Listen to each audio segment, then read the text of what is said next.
Down session, the Honorable Chief Judge Juror Glanville presiding. Will come to order. All right, good morning, ladies and gentlemen. Please be seated.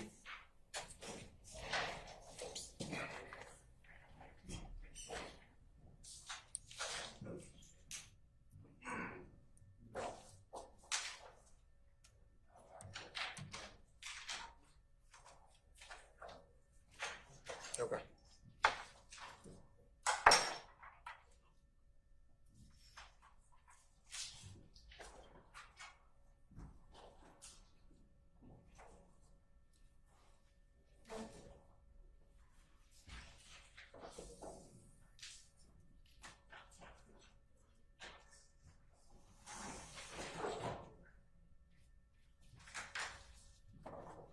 I don't know who that is.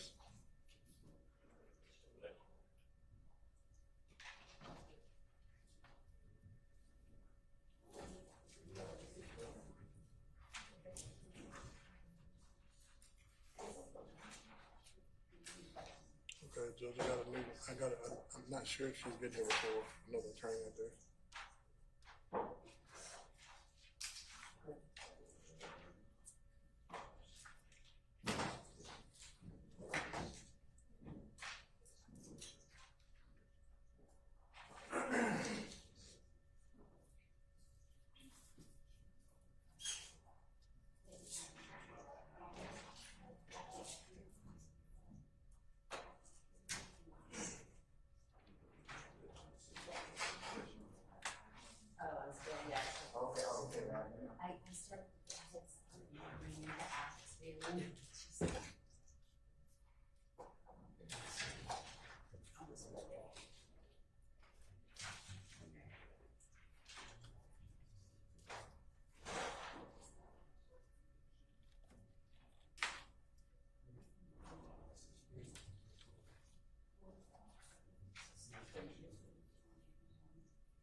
All right, good morning, council's interested parties. We're on the record in the matter of the state of Georgia versus Cleef Adams et al. In 22 SC 183572. Mr. Stilwell, Mr. Botts, and Mr. Shard. Good morning, gentlemen. All right, Mr. Williams, Mr. Steele, Ms. Renard. Okay, good morning. All right, Mr. Kendrick and Mr. Weinstein, good morning. All right, Mr. Huey and Mr. Matthews Jr. and Sr., good morning. All right, Mr. Nichols and Mr. Lamar, actually Mr. Garner, I should say, good morning. All right, Mr. Ryan, and Mr. E. Williams. Good morning. All right. Ms. Hilton, Mr. Atkins, Ms. Love, and Mr. Brown. Good morning. All right. Okay, Ms. Renard, who's that interloper sitting to your left? And why was I not told anything about other people in my courtroom, Mr. Steele? And good morning to you, sir. Your Honor. Oh, don't be trying to get over that, man. You're already in hot water. So who do I have the pleasure of now being with you? Your Honor, sitting next to Mr. Ryan and Ms. Renard is Haley Haltwagner, Haltwanger. She is a second-year law student at Georgia State University. I've had the honor of working with Ms. Haltwagner approximately 2 years. She's a fabulous lawyer, representing the next generation of lawyers, and with the court's permission, we'd like her to sit at the table. Mr. Adams means no disrespect to the court or Mr. Williams or anyone. He is not going to be here today. He is actually in another court for the week on a trial. So can never replace Mr. Adams. I'm not trying to do that, but with the court's permission, that is who is in your honor. Okay. Mr. Williams, you okay with that? Okay. All right. Okay. All right. Mr. Bean outside? Yes, sir. He is, Your Honor. Before we get started, I'd just like to ask if the court would allow us an opportunity to look at some certifieds that Mr. Steele indicated he has. He indicated he would show us the certified on this, and the court came in right before he had an opportunity to do so. So before we bring Mr. Bean, could we just see a copy of the see the certified itself? Sure. You all can look at those.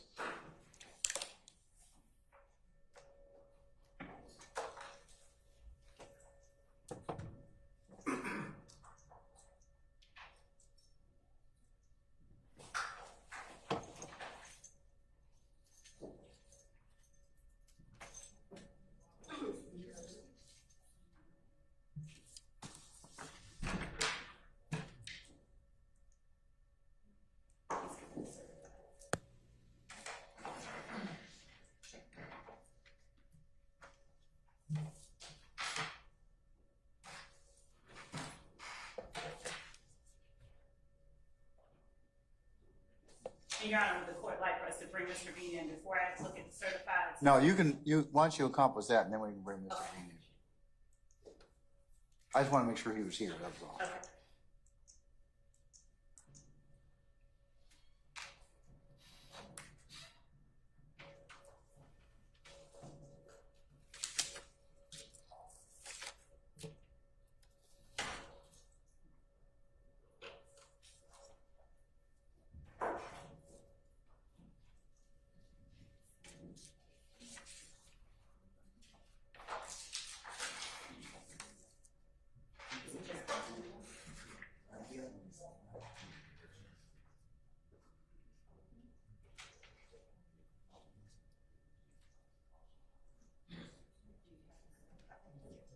And is it?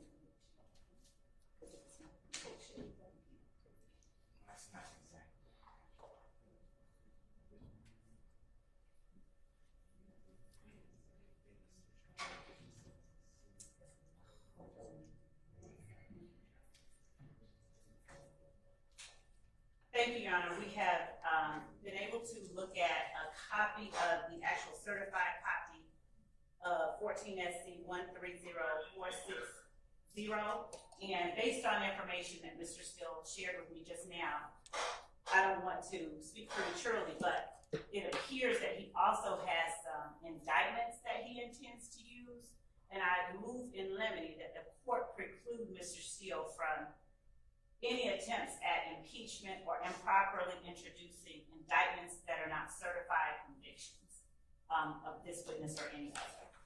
Based on the information that he just gave me when I asked to see the certified copies of conviction, he has only given me one certified conviction for Adrian Bean, and that is for Fulton County Indictment 14 SC 130460. Okay, so there's no argument about the certified, is that right? Correct. There's Okay, no all right. argument about this. And then what about the uncertified or the, or do we, is that what you're asking me to, Yes. or to pose or weigh in on? Yes, because I've just been told that Mr. Steele has copies of indictments. I don't know. You have certified copies of those convictions, sir? And good morning again. As I told the district attorney's office, there's certified copies of charges of an indictment, not convictions. I told the district attorney I was not planning on seeking to admit them now, but they may become ripe. What happened in two different cases, if you want to know, is Mr. Bean was charged, serious crimes, armed robbery. I may be a little off here, but armed robbery, trafficking, marijuana, something to that effect. And the cases were dead docketed. Under Ridley, which is RIDLEY versus State, it's 368 Georgia Appeal 481. Your Honor, that's 890 Southeast 2D 385, 2023 case.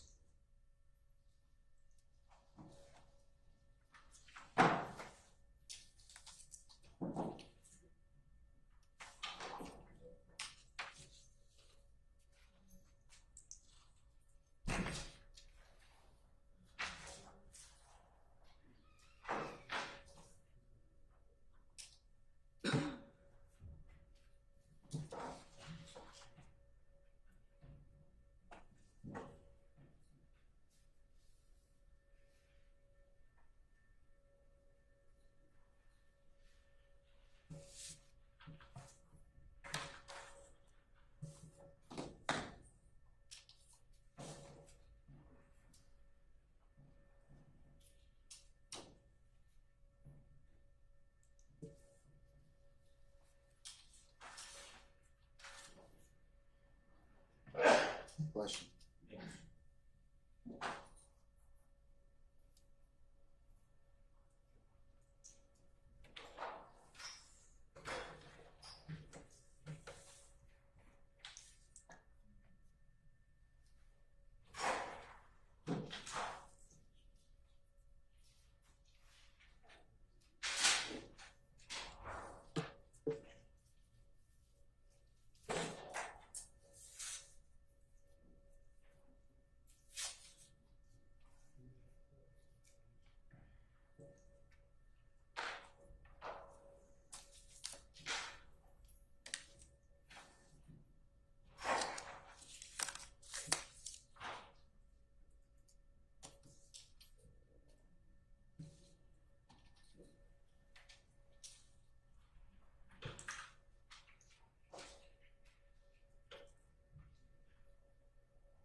Is 157C the conviction of Mr. Bean?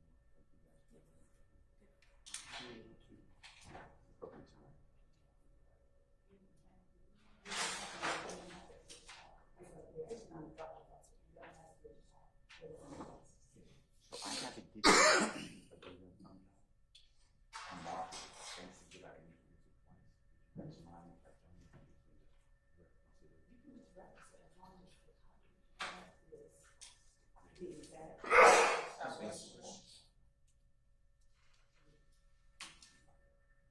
it, but that's more than 57. Okay, thanks. Can I see 157C, if you don't mind? Should be the certified. May I approach the? You may, sir.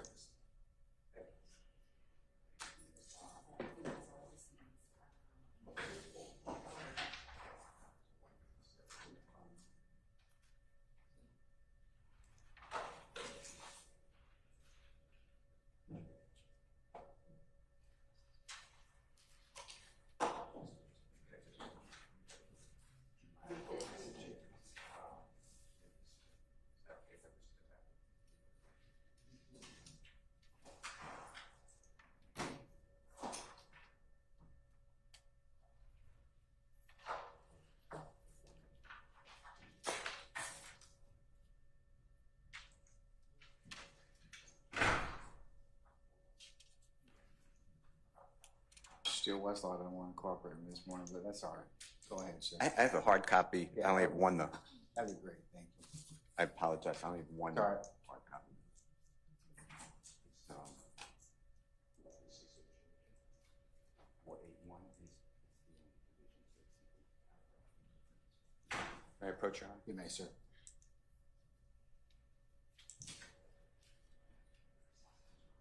Thank you.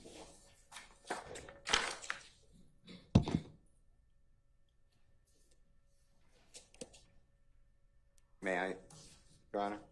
You may. Okay, so what the court in Ridley explains is that the confrontation clause, it's in the 8th paragraph, Your Honor, it's on page 2, and I've explained that to Mr. Brown of the state. The confrontation clause of the 6th Amendment guarantees to the accused the right to inquire about a witness's pending criminal charges in an effort to show that the witness has a possible bias, prejudice, or ulterior motive that may influence the witness's testimony. Whether the witness is testifying pursuant to a deal with the state is not crucial to the right to conduct such a cross-examination.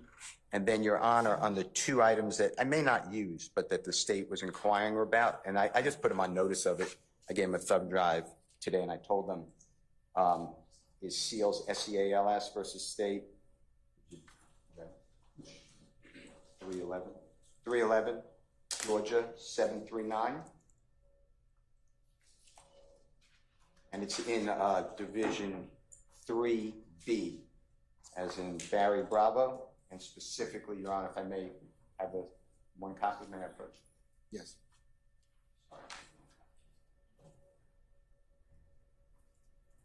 A case is that Seals, that actually determined it. That's our case in Georgia that made this, that a dead docket case remains pending. So because the cases are dead docket, not null pros, they actually are pending with Mr. Bean, could be brought back on a live docket with the court's permission.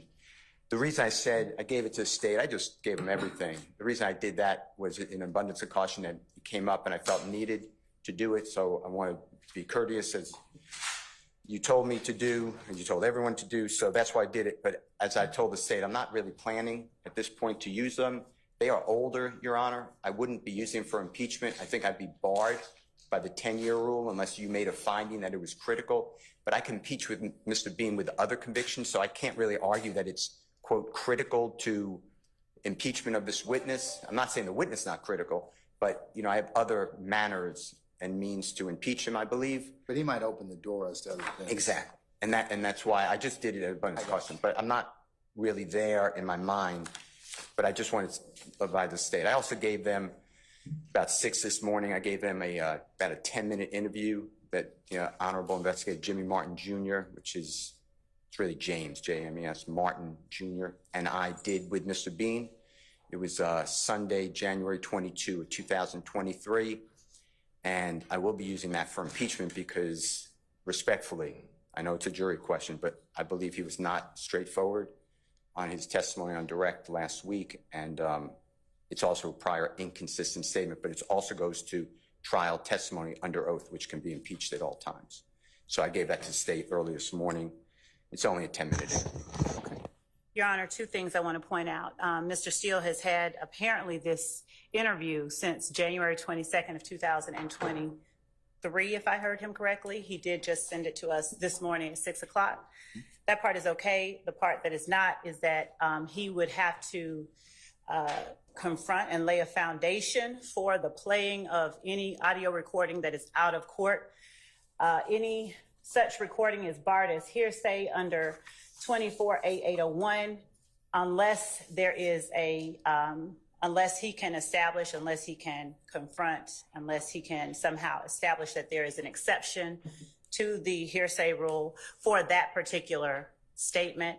Secondly, the indictments that he has given us copies of, I believe for no reason should be allowed because they are way more than 10 years old. They are from 2011. He has, in addition to the certified for 14 SC. Don't think that's the issue.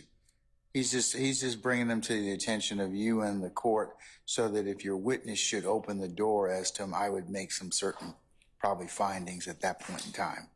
Yes, Your Honor, I understand. I, of course, do not intend to inquire into the defense's strategy, but for the sake of arguing that somehow there is a reason that this witness would want to cooperate with the state, that is what Ridley is intended to stand for.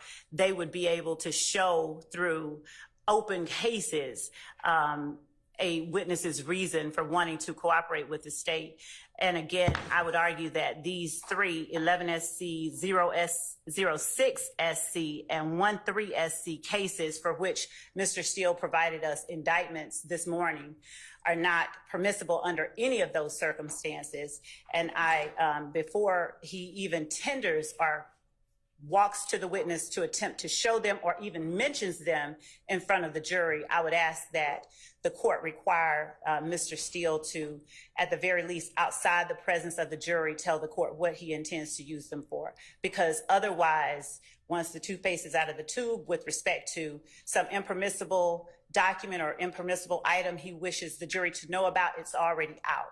So I would ask that the court preclude him from even mentioning, tendering, or asking the witness about any 11SC case, 06SC case, or 13SC case that he has given us a copy of an indictment of for any reason until he, outside the presence of the jury, tells the court for what reason he intends to try and introduce it. Because again, we would argue that it's impermissible. It would be, as he stated himself, it's not permissible impeachment evidence. It is they are all over 10 years old. They're all closed cases. But, well, they're dead docketed, right? Okay, that's fine. They're dead docketed. These two cases are apparently on the dead docket, right? So the 11SC case and the 06SC case are either they're dismissed for all intents and purposes. But the point is, and the 13SC case, let me make clear, I believe that one is actually states 157C. I believe he was sentenced for that one. So as far as if this is the same one that we've already introduced, we have no objection to that being used. But the 11SC case and the 06SC case were dismissed against Mr. Bean well over 10 years ago. And okay, all right. Were they dismissed? How were they dismissed? Were they placed on the dead docket? Were they null pros? We don't have a certified copy of the file. So all that we have is a copy of an indictment with nothing more from the file from Mr. Steele. So how do we know how it was resolved? Because the copy of we don't know exactly how it was resolved beyond what Mr. Steele has shown us, which is the indictment itself with the word as to Adrian Bean, the counts are placed on the dead docket in July 2011. Okay, well, if they're placed just stop. If they're placed on the dead docket, that case still is technically open. It can be prosecuted, and that's what the case law seems to indicate. The statute of limitations has run on these items, and we cannot. We've dead docketed it in 2011. We can't bring it back. Your Honor, the statute of limitations is satisfied once the indictment is returned in open court by the grand jury. There's not a statute of limitations issue with a dead docketed count. Again, Your Honor, since Mr. Steele has indicated that this issue is not right, my only request of the court is that before Mr. Steele mentions that he, at least outside the presence of the jury, tells the court for what purpose he intends to try. Let me ask a question. Mr. Steele, do you have some basis to believe that the state has offered Mr. Bean a deal, or has indicated they're not going to take these dismissed cases off of the dead docket? Or what's your theory of how you might confront the witness? He would, no, to answer your question directly, no. Okay. I don't have any reason, good faith belief that the state is saying it's coming off the dead docket, but under Ridley, R-I-D-L-E-Y, that's not the issue. That's exactly why I gave you the case. It goes to the state of mind of the witness who is testifying, and the jury makes that determination. The state of mind as to how? Because what really doesn't say that. Yes, it does. Where in Ridley does it say that? Point to the page. I want to see it. Started the 8th paragraph, which I think is on the 2nd page, Your Honor, and then go to the 3rd page. And it says in the very top left-hand, I'm going by my memory, but top left-hand corner, it should say whether the witness is testifying pursuant to a deal with the state is not crucial. I'm going by my memory. Yeah, the that's right. pretty close. Okay. To the right to conduct such a cross-examination. So it's a pending charge. This isn't about a deal. This isn't about conviction of 10 years of age. I just, God willing, straight with the court. I'm just telling you, I understand that if it was a conviction, I wouldn't be able to use it. I have other convictions for him, but they're over 10 years of age. I'm not trying to get those in because I don't think it's right to ask this honorable court to make a balancing test. So you're saying he's still facing charges, Exactly. and that's what you want to ask him about? Yeah, that's all that issue is. All right. And it has nothing to do with the statute of limitations. It has nothing to do with a conviction. I'm just doing what I think lawyers should do. I'm just being straightforward. Your Honor, under 403, given that these are dead document charges from 2011, and I don't believe that Mr. Steele or Mr. Williams has any good faith basis to argue that under Ridley, he should be allowed to introduce this 11SC case and this 06. That's what Ridley seems to indicate, and it tells me under 403 it's an extraordinary remedy which should only be used sparingly. So if he wants to ask him about he's facing charges, he's technically still facing charges, and he would be permitted to do that. If it comes up, okay? So, but right now, I would let him do that. Well, with that being said, then I will do it. Your Honor, Okay.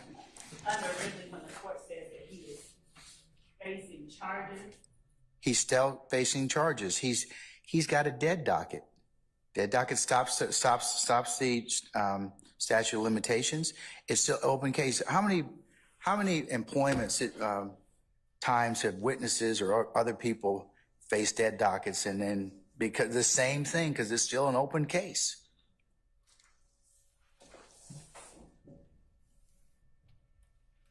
That's my ruling. Can we move on? yes, Your Honor. Okay, all right.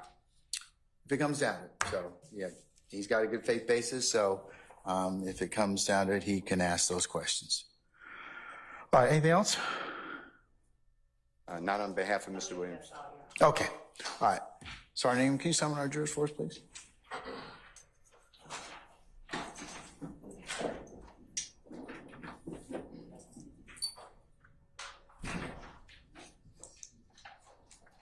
And Your Honor, Madam. Mr. Steele will not be attempting to play any hearsay. He won't be tendering any, is my understanding, without laying any foundation for that. Right. Yeah, come on.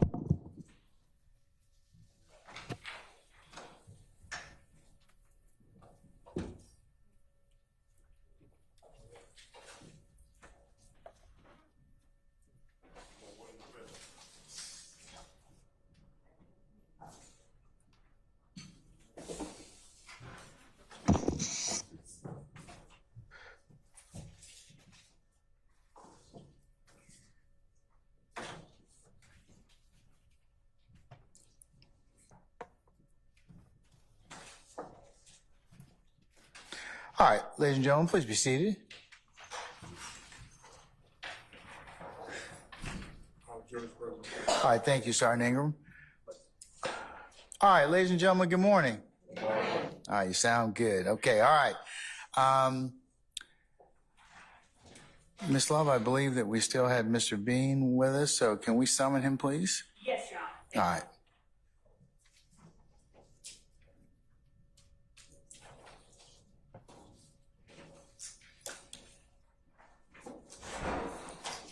Mr. Bean, good morning. Come on up again.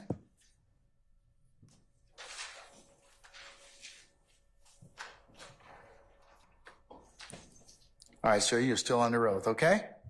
Yes, sir. All right, thank you, sir. All right, cross. Mr. Steele?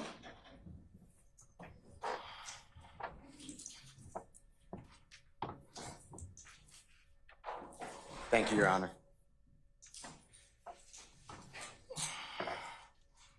You were released from prison in approximately 2017. Is that correct?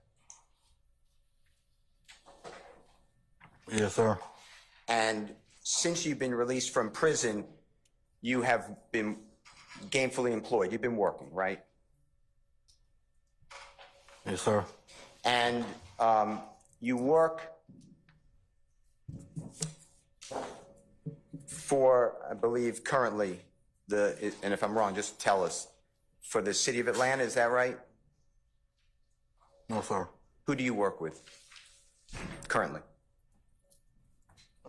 I'd rather not say who I work for, sir.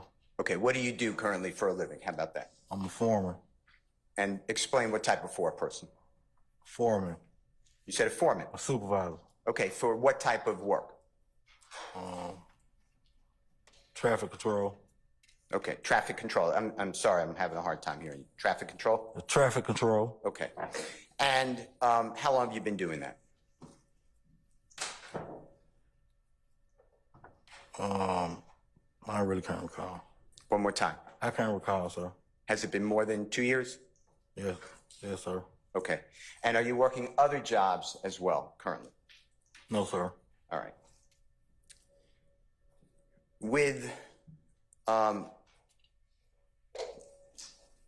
regard to your testimony last week, Thursday and Friday, you said a lot of, I don't recall 2013. Do you remember something like that? Yes, sir. And I think you explained or tried to state that that was a bad time in your life, you blocked it out. If I'm misstating that, just correct me. You don't recall anything of 2013, sir. And why is that? I just don't recall. I don't remember. I just don't recall, sir. Do you remember things in 2014? No, sir. No? Yes or no? No, sir. 2015? I don't recall, sir. How about 2016?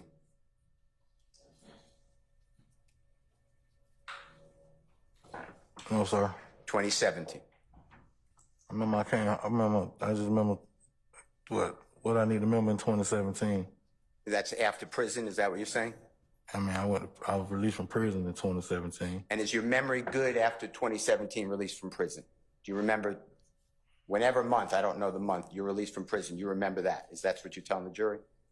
Yes, sir. And you remember then 2018? Your Honor, I object as to vague. That's a broad question and not specific Okay, enough. all right. I'll sustain the question. Just rephrase, Mr. Steele. Do you have a memory of things you did in 2018? Again, objection, vague. I'll let him answer the question. I'm all over the question. You can answer it, sir. 2018. What I'm remembering in 2018. You don't? What am I remembering in 2018, sir? Anything, where you were working, how about that?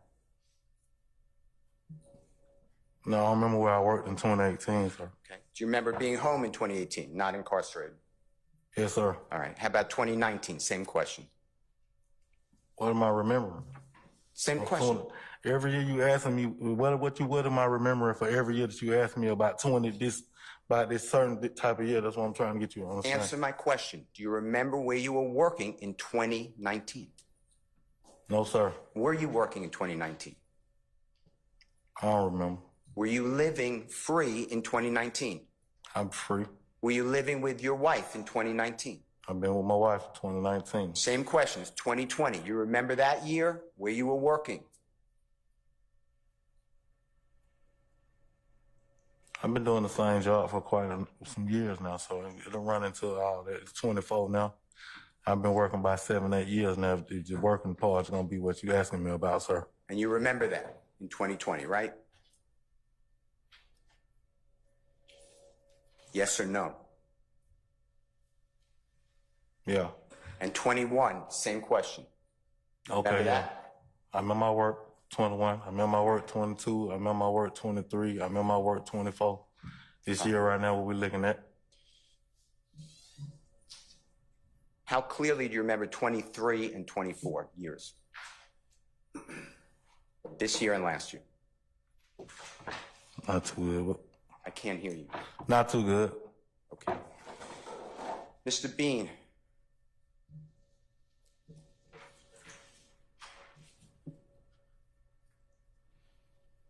You remember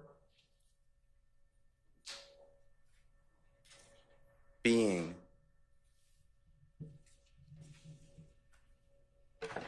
convicted of what has been marked as State's Exhibit number 157C, as in Colette or Charlie, that you identified last week. Do you remember that?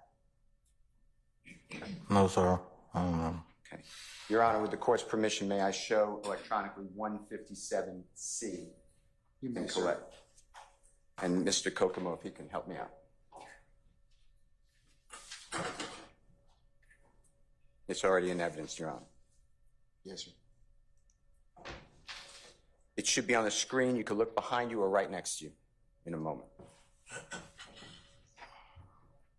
And I want to go through this with you.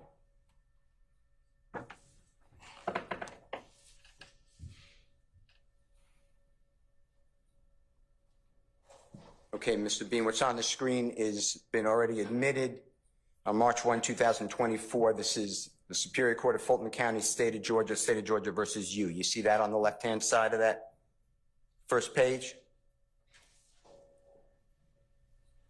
Yes, sir. And you see where it says filed in the office of the Deputy Clerk of Superior Court, Fulton County. It gives the date of October 15, 2015. It's gonna still be the same. I can't hear you. It's gonna still be the same. I seen this paper last week. The same paper Ms. Love showed me last week. I just cannot hear you. Friday. It's gonna be the same thing. I seen this paper before. Answer my question. Do you see it says October 15, 2015, filed in the office of Deputy Clerk, Superior Court, Fulton County?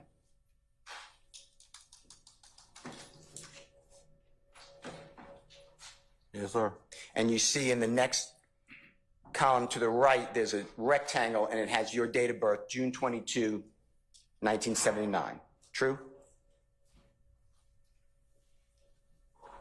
True. Okay. And then if you go down on that page, with Mr. Kokomo's permission, you see it lists certain charges on the left-hand corner. You see that? Left-hand side? It goes from 1, 2, 3, 4, 5, 6, and then it skips to 9. You see that?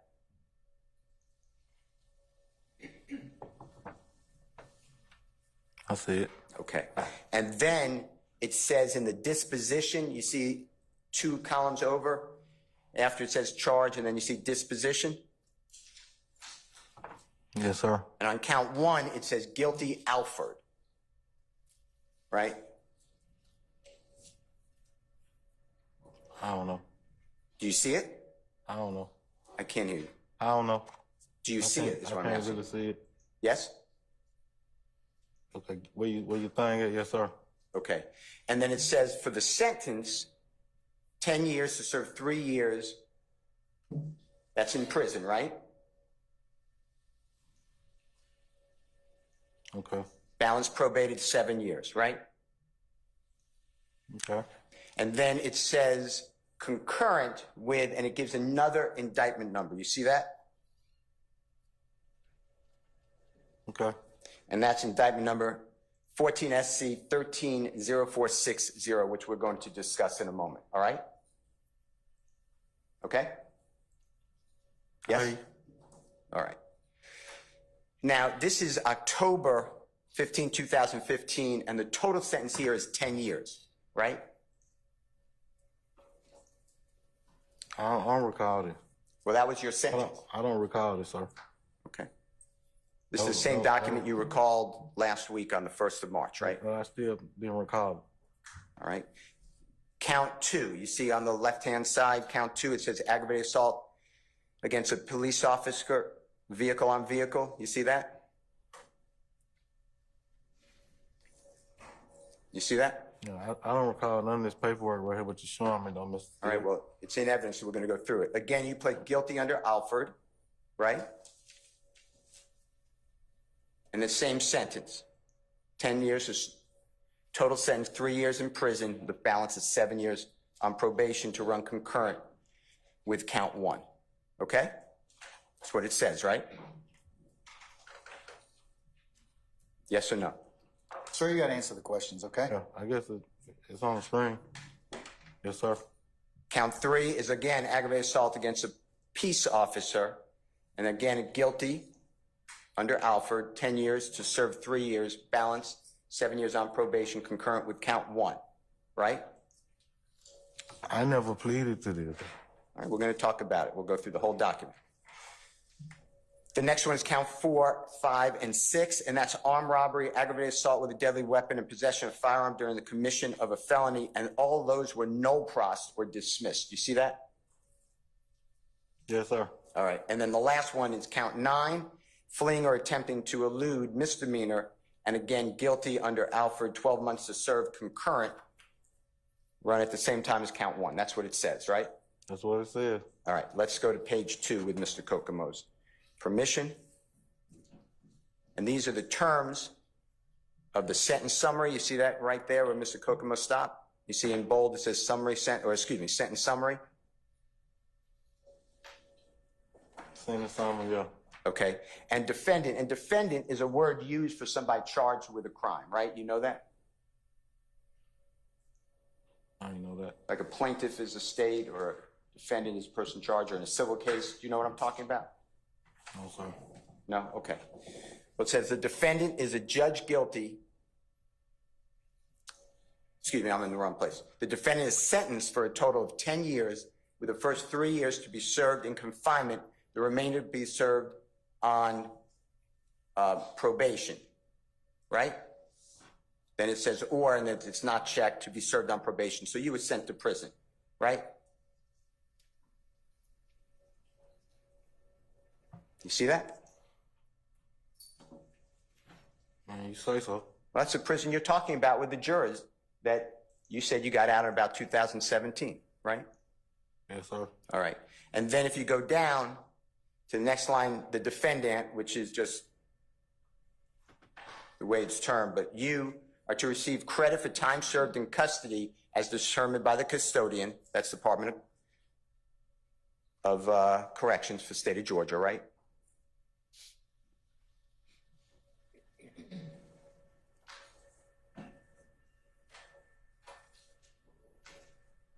You see that?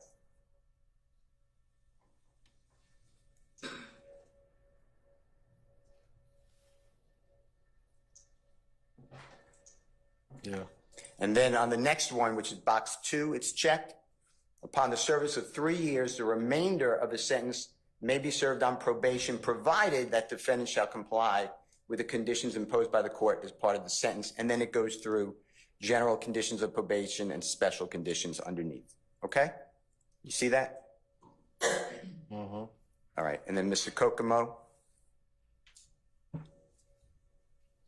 can scroll down, and it's checked, or X, number 2. Probation supervision fee is waived for the first 6 months after release. You see that?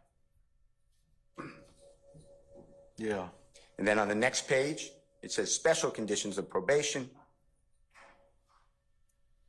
And you waive your 4th and 5th Amendment rights, meaning you have to answer questions. Right? Do you know what the 5th Amendment is? Your Honor, I object as to the commentary about having to answer questions. I sustain the objection. Do you know what the 5th Amendment Your is? Honor, I'd ask I that. sustain the objection. For the 5th Amendment? Ask him if he knows what it means. Okay. You waived your 4th Amendment and 5th Amendment rights. You see that?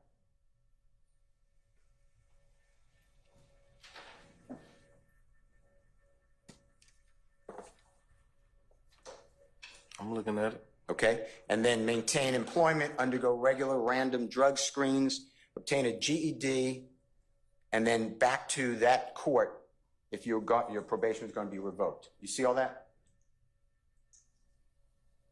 I'm looking at it.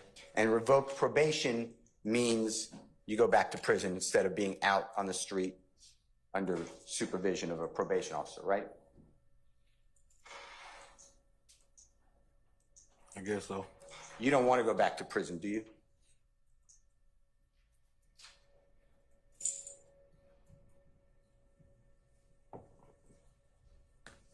I mean,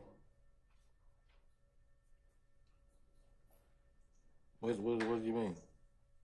I cannot, I'm What do asking you mean, sir? Do I want to go back to prison? You don't want to go back to prison, do you? If I had to go, I would. I went to prison. Do you want to go back? I've been to prison before.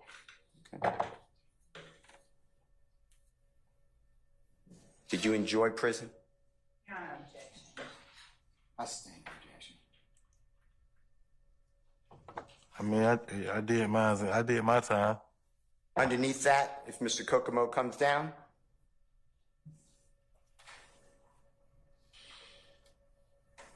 you hired a lawyer, if you go down a little more, named Ed Adams. You see that by employment? Yes, sir. Okay. And then that court was the Honorable Judge Downs, who sentenced you. You see that? Yes, sir. Now, Mr. Williams never paid for any of your lawyers, right? No, sir. He never made any bond for you, right? No, sir.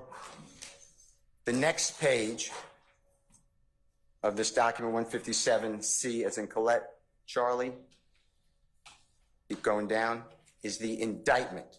I want to go through the indictment with you.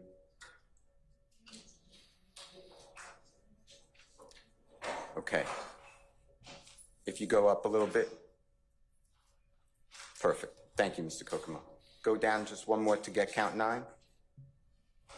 Now, on this indictment, Mr. Bean, in State's Exhibit number 157C, as in Colette, Charlie, you see the indictment number there in the center, written in 13SC 12-2087. You see that?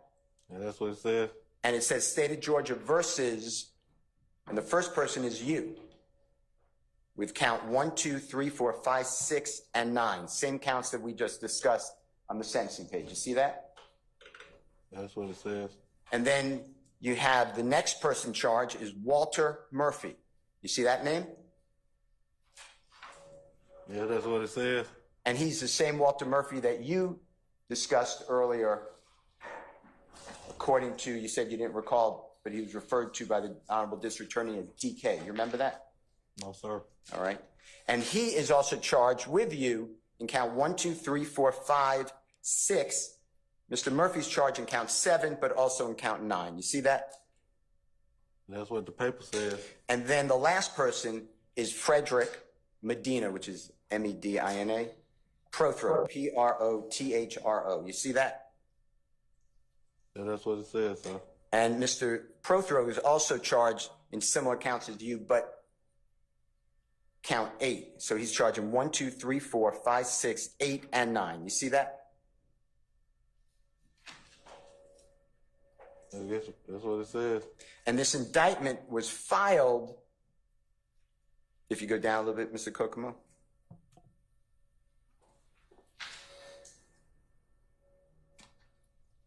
Originally, October 1, 2023. You see that? It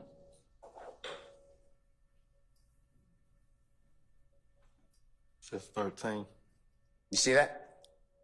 I couldn't hear you. I said it says 13. Okay. And then, for Walter Murphy, you see where he pled guilty to count. Objection, Your Honor, as to having this witness testify about someone else. I stand objection. The documents and evidence. It doesn't make a difference, Mr. Steele. That's a proper objection. I'm sustaining it. All right. Let's just, before we leave this page, just go up a little bit, Mr. Kokomo. Show the jurors where Jeffery Williams is charged, along with you, Mr. Prothro, and Mr. Murphy in this indictment.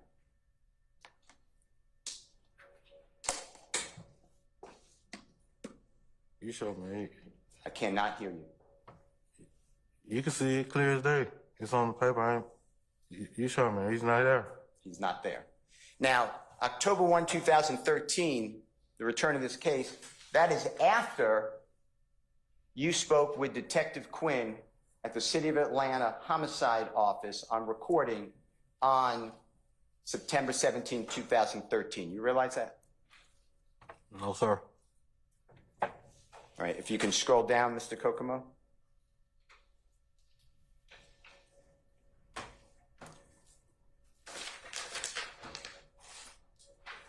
And Mr. Bean, this is the next page.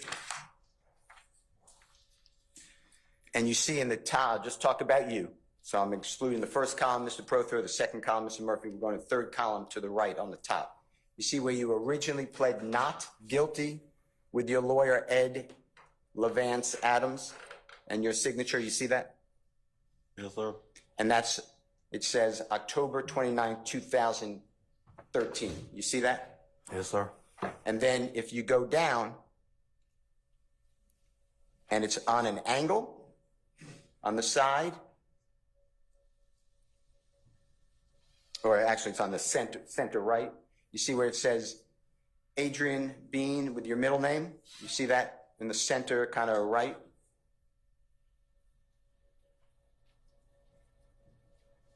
Yeah, that's what it says.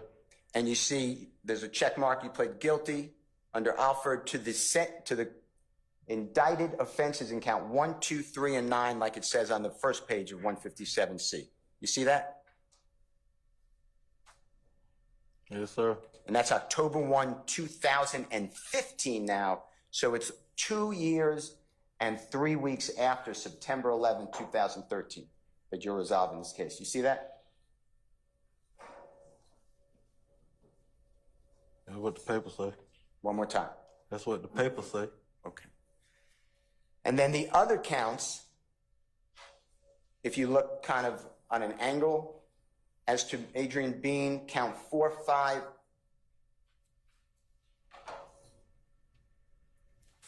count 4, 5, and 6 is null pros. Null pros means dismissed, just like was on page 1. You see that? No, I don't see it. Mr. Kokomo, can you just orient Mr. Bean? You see where that pointer is? Okay, sideways. And that's also October 13, 2015, right? I can't really see it. Yes? I can't really see it. Yeah, I see it, man. At the bottom. You see it? Yes? I say yeah. All right. The next page of this document is the actual charges that you were facing along with Mr. Plethro and Mr. Murphy. And you see the names of the grand jurors in the center. It says a grand jury selected, chosen, and sworn for the county of Fulton to wit, and they charge you. You see that? That's what the paper say.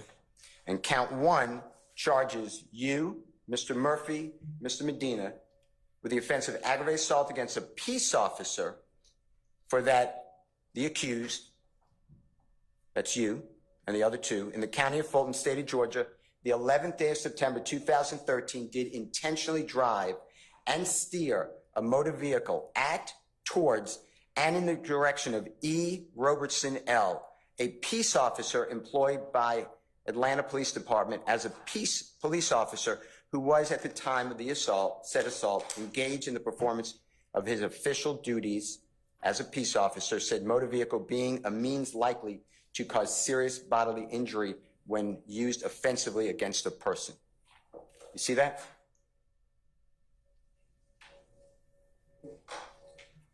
It's on paper. Okay. And you were driving that 2004 Nissan Altima vehicle at the time that you almost killed Officer Robertson L., right? I don't recall, sir. Okay. You knew Officer Robertson L. before September 11, 2013, right? I don't recall, sir. And on this one count, you entered a plea under Alford, and we'll discuss what that means. 10 years to serve 3 years in prison, right? Yeah, I don't recall it. October 2015. Yeah, I don't really remember anything. All right, let's go to count 2. This charges, again, the grand jurors charge you, Mr. Murphy, Mr. Plethro, with the offense of aggravated assault against a peace officer. It gives a code section. You know what OCGA stands for? No, sir. You do? No, sir. Okay. For said accused, that's you, Mr. Plethro, Mr. Murphy, in the county of Fulton, state of Georgia, on the 11th day of September 2013, same day, did intentionally drive and steer a motor vehicle into and against the motor vehicle, which was then and there occupied by A.C. Booker Higgins, a peace officer employed by City of Atlanta Police as a police officer, who was at the time of said assault engaged in performance of his official duties as such peace officer, said motor vehicle being a means likely to cause serious bodily injury when used offensively against a person. You see that count? And that's what the paper said. And you pled guilty under Alford and were sentenced on that count, right?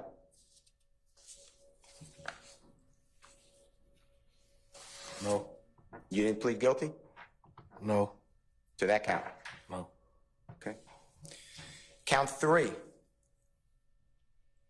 Grand jurors again charge you, Mr. Murphy, Mr. Plethro, with the offense of aggravated assault against a peace officer for said accused, county of Fulton, state of Georgia, on the 11th day of September 2013, did intentionally drive and steer a motor vehicle into and against the motor vehicle, which was then and there occupied by B. Porter, a peace officer employed by Atlanta Police Department as a police officer who was, at the time of said assault, engaging in performance of his official duties as such peace officer, and motor vehicle being a means likely to cause serious bodily injury when used offensively against the person.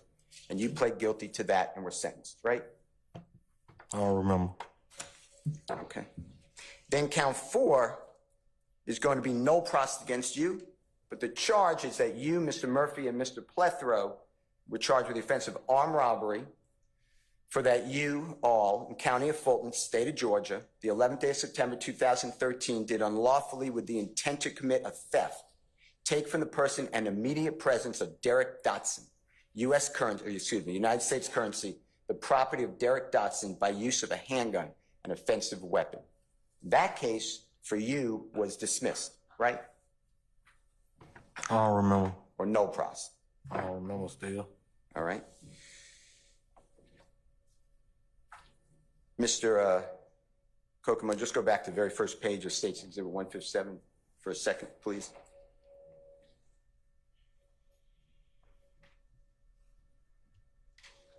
And scroll down to count 4, 5, and 6. You see count 4, armed robbery, we just read, and then it says in the third column, disposition, no process. You understand that? The same with count 5 and 6. That's what the paper says. Okay. Let's go to count 5. What was dismissed against you? You were charged in count 5, along with Mr.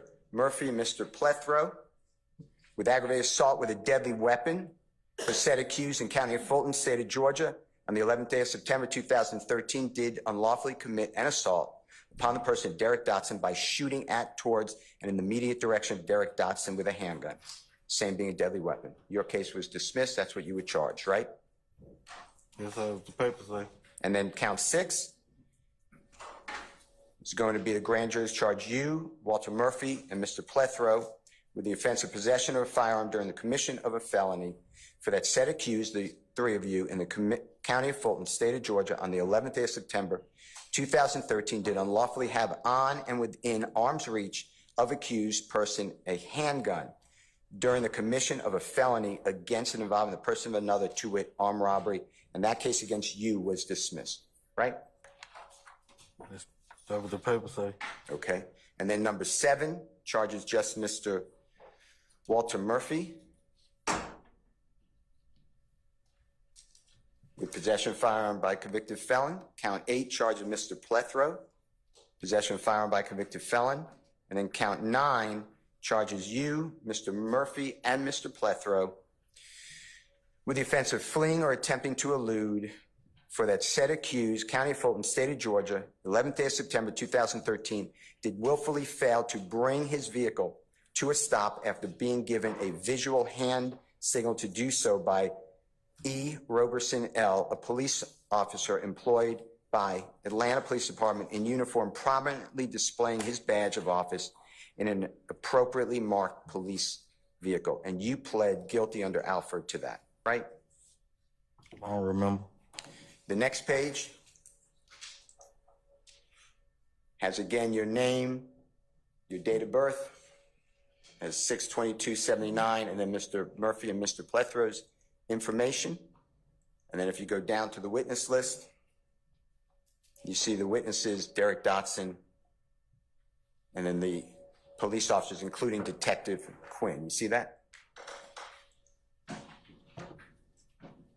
Yes, the paper say. Okay. Now, that same day,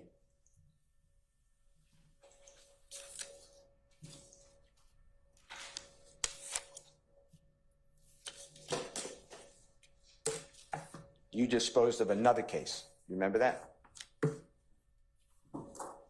No, sir. Your Honor, may I approach? You may, sir.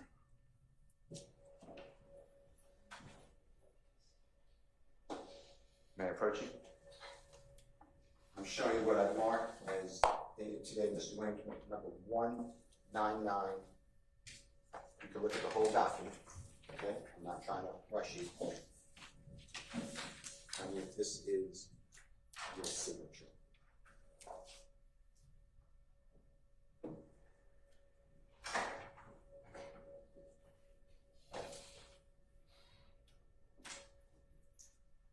No, sir.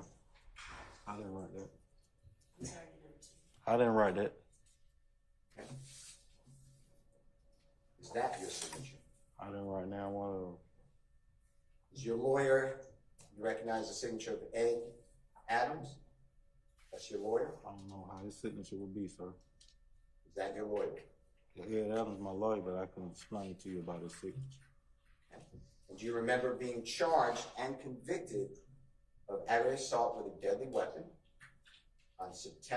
for an incident on September 7, 2012, did commit an assault by shooting a person named Cameron Randolph? Do you remember that?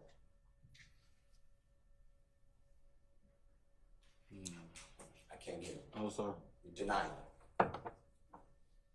I mean, if that what the paper said, I don't remember that. I don't remember nothing back then.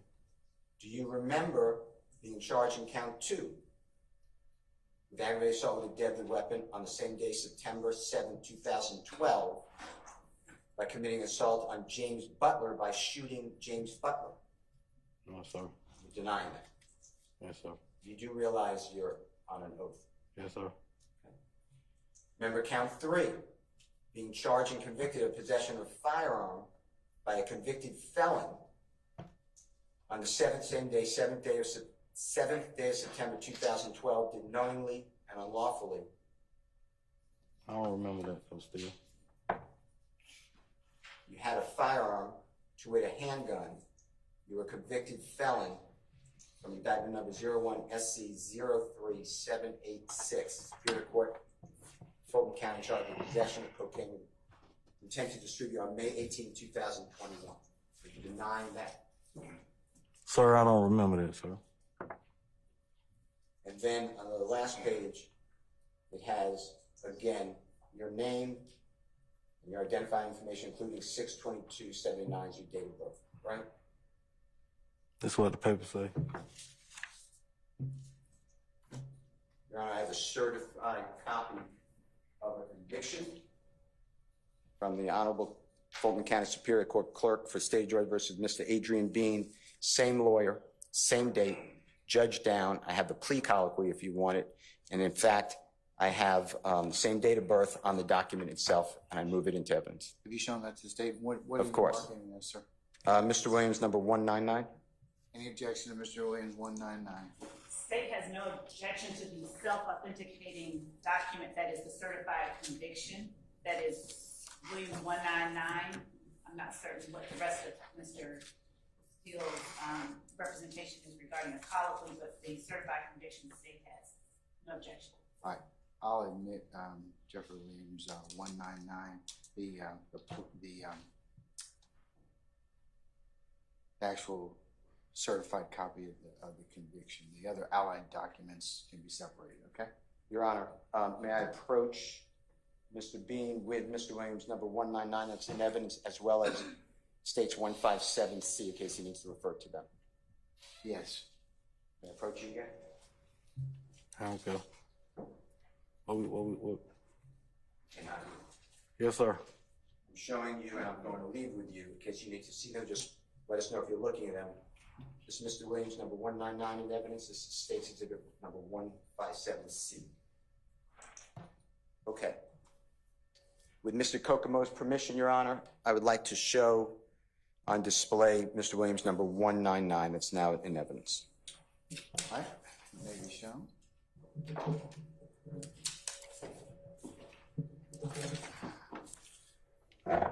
Okay, Mr. Bean, we are looking with Mr. Kokomo's permission at Mr. Williams number 199. It's on the screen. It's also right in front of you. If that's easier for you, you could look at either one. And at the top of that, on the left-hand side, again, it is State of Georgia versus you, Adrian Bean. You see that?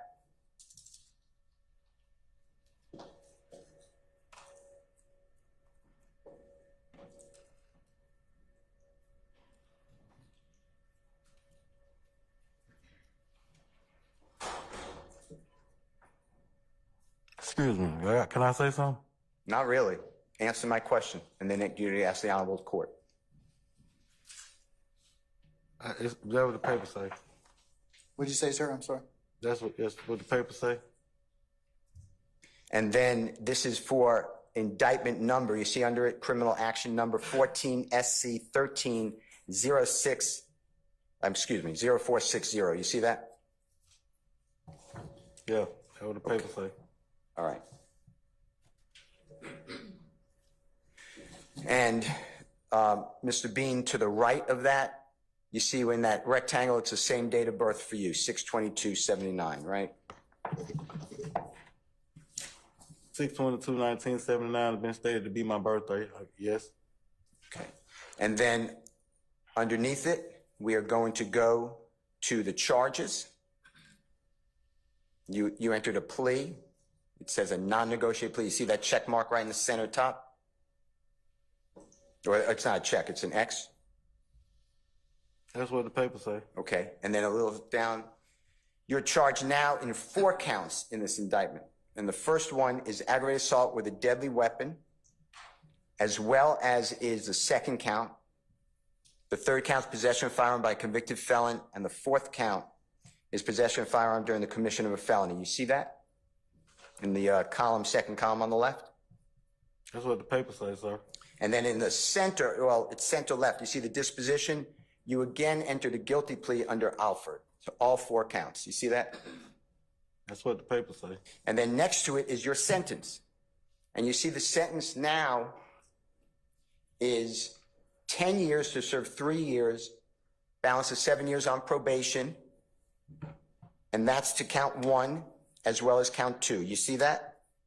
That's what the paper say, sir. And then on the far right-hand corner, that says concurrent with the indictment number, which is in State's Exhibit number 157C, as in Collette, indictment number is 13 SC 12207. You see that? That's what the paper say.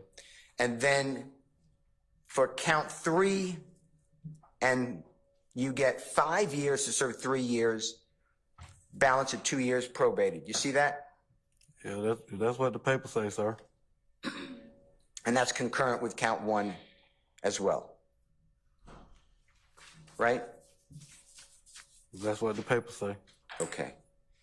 And then on the last count, it says 5 years to serve, suspended, consecutive to count 1. You see that? Yeah, that's what the paper say. And consecutive, you know, means run after. Right? I don't know what the consecutive means, sir. All right. Well, the sentence summary, if Mr. Kokomo goes down. The summary is that you, the defendant, is sentenced for a total of 15 years, the first 3 years to be served in confinement, the remainder to be served.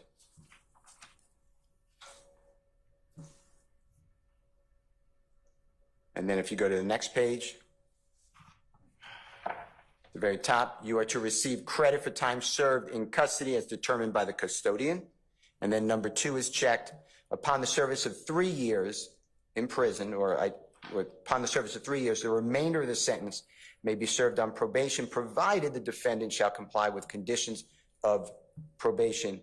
And when you go down, Mr. Kokomo, they're going to be the same conditions that we discussed earlier for your other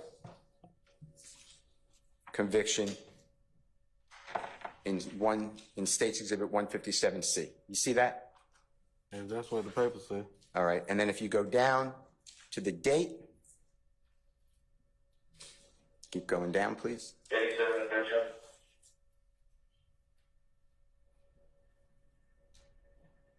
And there again, you're represented by your lawyer, Ed Levance Adams, by employment, and that's October, ordered the 14th day of October 2015. You see that?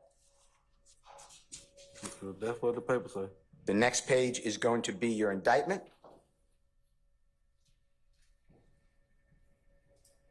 And this is 14 SC 130460, charging you, Mr. Bean, with those 4 counts, 2 counts of aggravated assault, possession of firearm by convicted felons, count 3, possession of firearm during the commission of a felony. This indictment was returned on October 24th, 2014. You see that? Yeah, that's what the paper says, sir. And underneath that,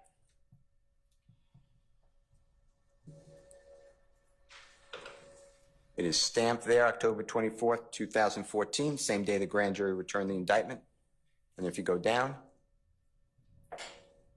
you at first, on December 22nd, 2014, entered a not guilty plea, and that's on the left-hand side with your lawyer.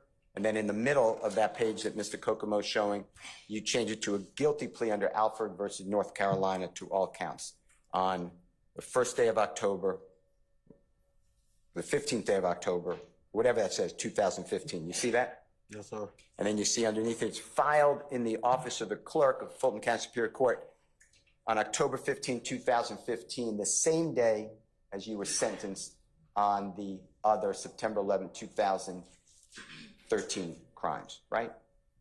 That's what the paper says. And then on the next page, it shows the grand jurors charged you, and then in count 1, this indictment is only you. You're the only person in it, right? How many times we're gonna look at it? One more time. How many times we're gonna keep looking at the same paperwork? You're the only one charged, right? I ain't charged. I mean, how many times we're gonna keep looking at the same paperwork that you're showing me? You're the only one charged. Answer the question, please. That's what the paper says.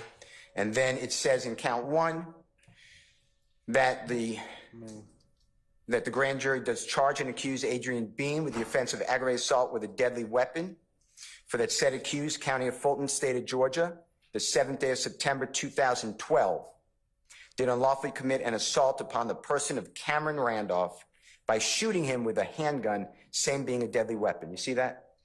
That's what the paper says. Count 2 that you pled guilty to under Alford charges you with the offense of aggravated assault with a deadly weapon for said accused in the County of Fulton, State of Georgia, on the 7th day of September 2012, did unlawfully commit an assault upon the person of James Butler by shooting him with a handgun, same being a deadly weapon. You see that?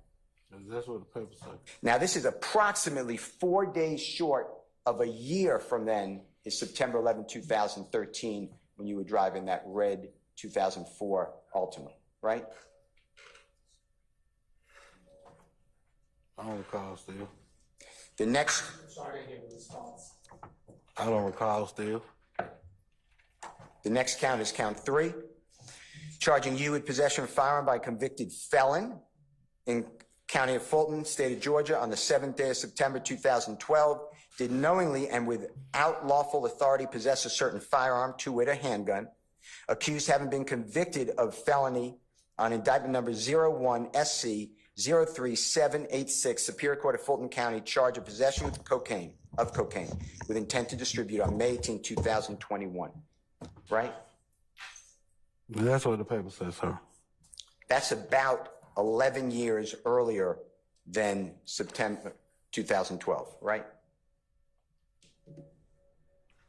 I guess that's what the paper say. And you told the jurors that you've been through the prison system several times. Didn't you say that today? Today? Didn't you say that? I said I've been in prison before. All right. And then count 4 charges you possession of a firearm during the commission of a felony for that or it says accused, excuse me, in the county of Fulton, state of Georgia, on the 7th day of September 2012, did unlawfully have on and within arm's reach of accused a person a handgun during the commission of a felony against and involving the person of another, to wit, aggravated assault, and you pled guilty to that, right? I don't remember. All right, and then on the next page, it shows the witness, it shows your name and information or some information, again, giving you date of birth as 6/22/79, and then the witness list against you, and you see that Mr. Billingsley, Mr. Butler, Mr. Randolph, and then those police officers. You see that? Yeah, that's what the paper say. All right. Now, Mr. Bean.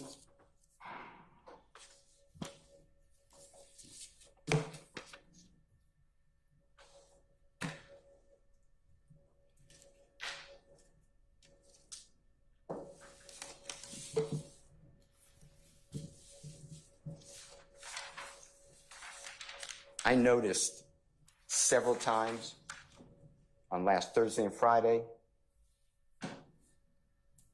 that you were given a choice. Is your answer you do not recall information on statements that you gave on recording to Detective Quinn on September 17, 2013, or are you saying you did not do that? Do you remember that? Yeah, I didn't recall. And you specifically never said that you denied that it occurred. You just kept saying, I don't recall. Remember that?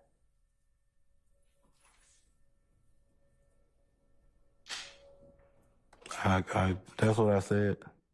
Now, you know and remember September 11, 2013. The I don't recall is not true. You are not being honest to the jurors. Am I right? I don't remember, sir. Do you recall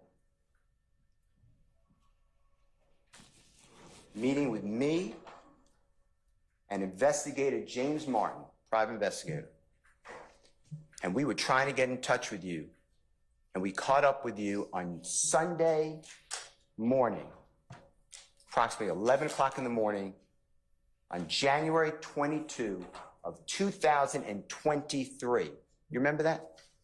Yeah, I don't really remember, though. Do you remember saying, because we were in front of your house, I'll speak with you, but let's go to the nearby Kroger. Remember that? Something like that. I mean, I don't really remember the conversation, though. Do you remember Investigator Martin and me asking if we can record the conversation with you? Okay. Do you remember giving permission and said, that's fine? Okay. Do you remember me telling you, I only want the truth? Okay. Do you remember? Your Honor, as to this. You have an objection, madam? Objection as to Basis? hearsay, the questions have been posed. I think he's going to ask them, so at least, is that your intent, Mr. Steele? I have to lay the foundation. Your Honor, I'd like to approach us to the foundation.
All right, ladies and gentlemen, it's not church yet. Come on now, stop fanning, all right?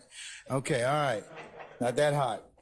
All right, ladies and gentlemen, we are going to take a comfort break, and then we're going to go ahead and take lunch, okay? So we'll come back for 2 o'clock. We're going to go about an hour at that point in time, and then that'll be the, I'll make some administrative announcements at that point in time, okay? All right. So remember the admonitions I've given you. Enjoy your lunch. We'll see you back at 1 o'clock. I should say 2 o'clock. Okay. All rise.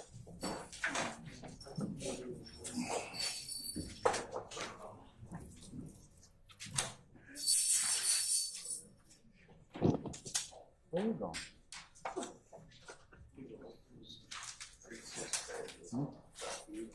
Oh my God! I enjoyed those immensely.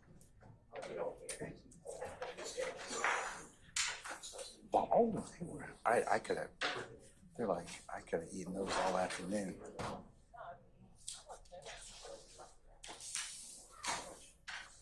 All right, ladies and gentlemen, please be seated.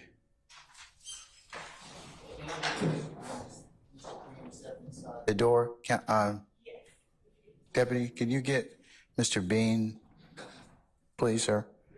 Thank you.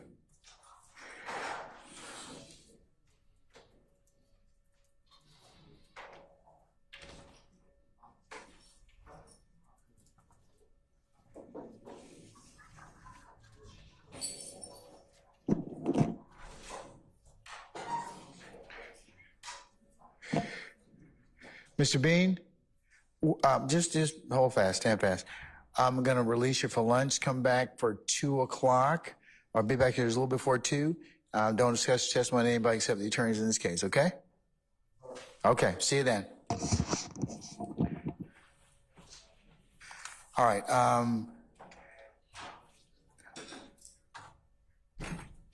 Councils, we're gonna be in recess until 2 o'clock. Can I see Ms. Love and maybe Mr. Steele and Mr. Matthews? Can you all come up for a second, please? All right, we're in recess.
need them anyways.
sir. Everybody's here. Thank you.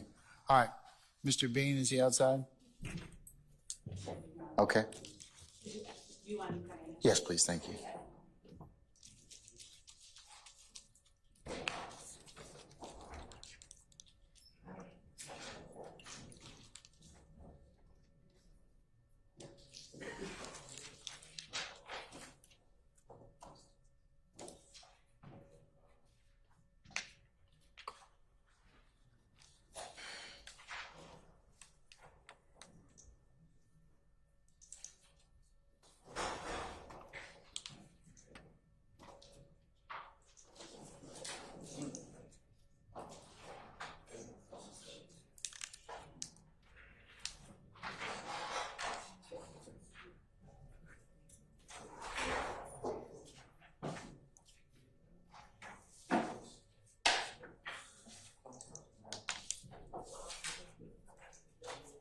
Your Honor, he's coming into the building. They told him.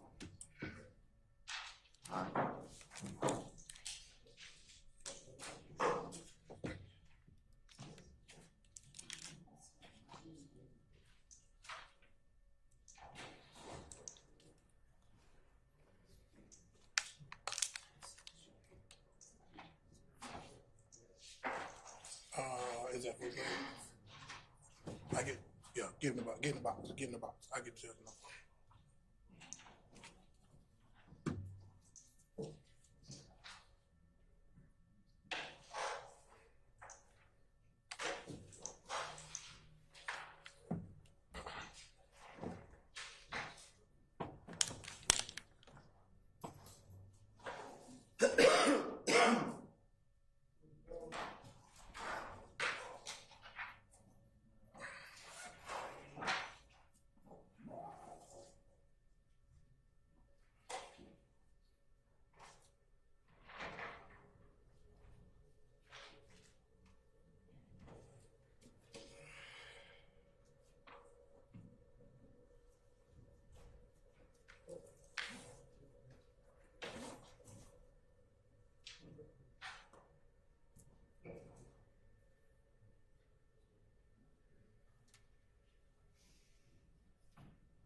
Judge, is it?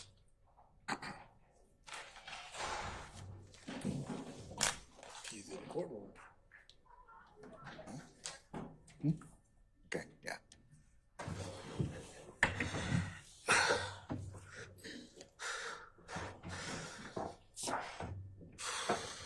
All right, we're going to summon our jurors, okay?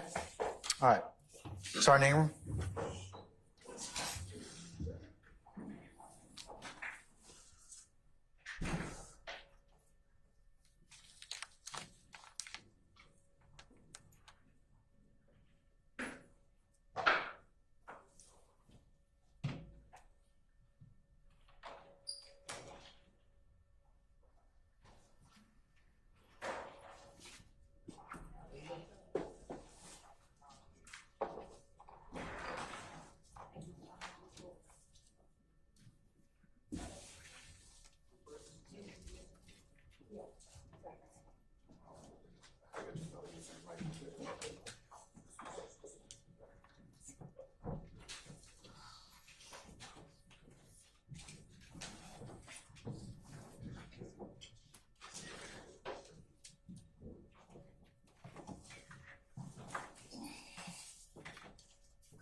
All right, ladies and gentlemen, please be seated.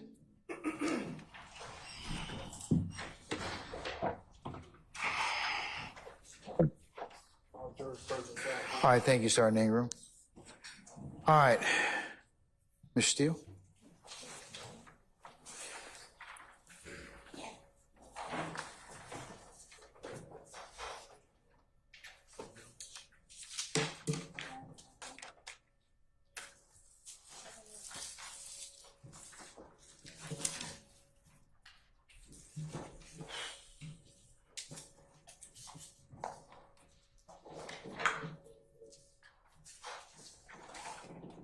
Do you remember after driving the 2004 Nissan Altima vehicle into the side of the building, the laundromat, do you remember being arrested? I don't recall, sir.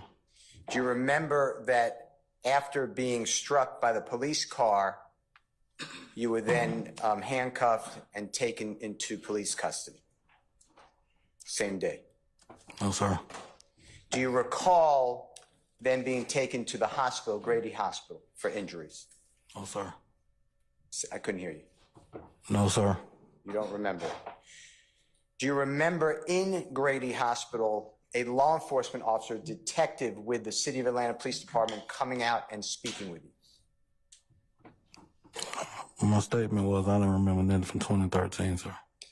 Do you remember that while at Grady Hospital, this is before ever being taken to the Fulton County Jail, you spoke with that detective? No, sir. Do you remember the detective asking you questions about the incident involving the armed robbery of Mr. Dotson and almost killing police officer Robertson L. and striking the other police officer's vehicle and careening over the embankment into the wall and fleeing? Do you remember that? No, sir. Do you remember telling that detective, specifically Detective Lewis, at that time, that there were 3 people in the Nissan red Altima vehicle? No, sir. Do you remember telling Detective Lewis, or whoever the detective is? You don't have to remember a name. This is a long time ago. Do you remember stating that the driver was not you? No, sir. Do you remember lying that the driver was not you and saying that the driver was your dear friend, Fred Plethro? No, sir.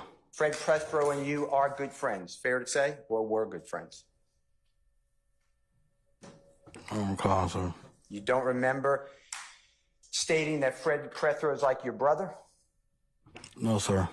You've been arrested and indicted with Fred Plethro in the past, right? Not only the September 11, 2013 case, but other case, right?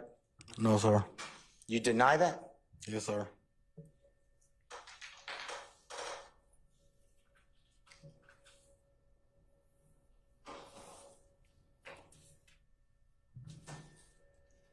To be fair to you, and maybe it doesn't need repeating.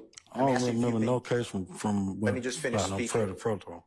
Let me just finish speaking, then, what did you say? I apologize. What did you say?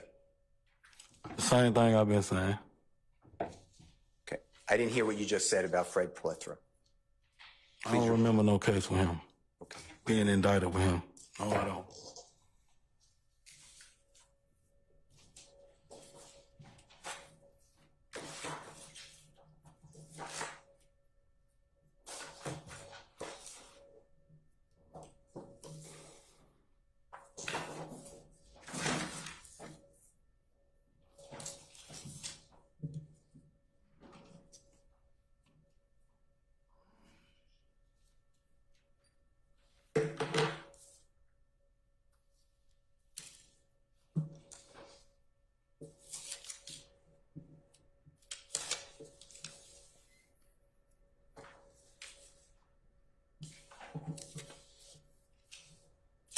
Let me show you what I've marked as Mr. Williams number 200, exhibit number 200.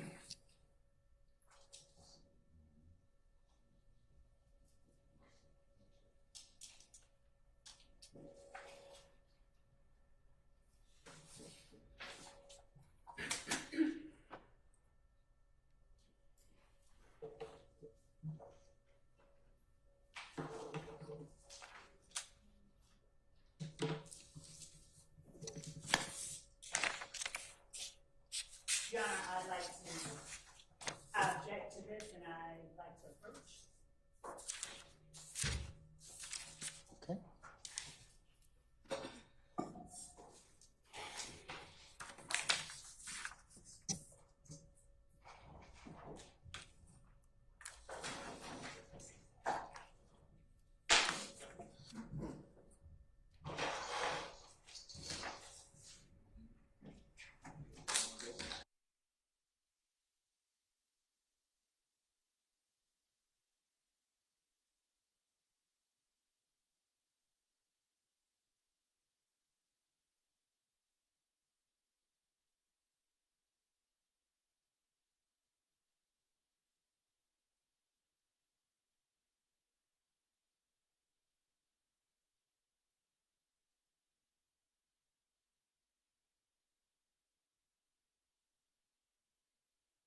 Come on.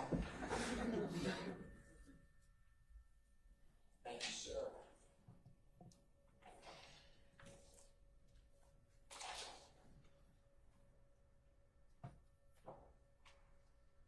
Your Honor, may I approach Mr. B? You may. May I approach you, sir? Yes, sir. Say yes. Yes, sir. I'm showing you what I've marked in today's date, Mr. Williams, exhibit number 200. Take a look at that. Tell me if you recognize what is in Mr. Williams number 200.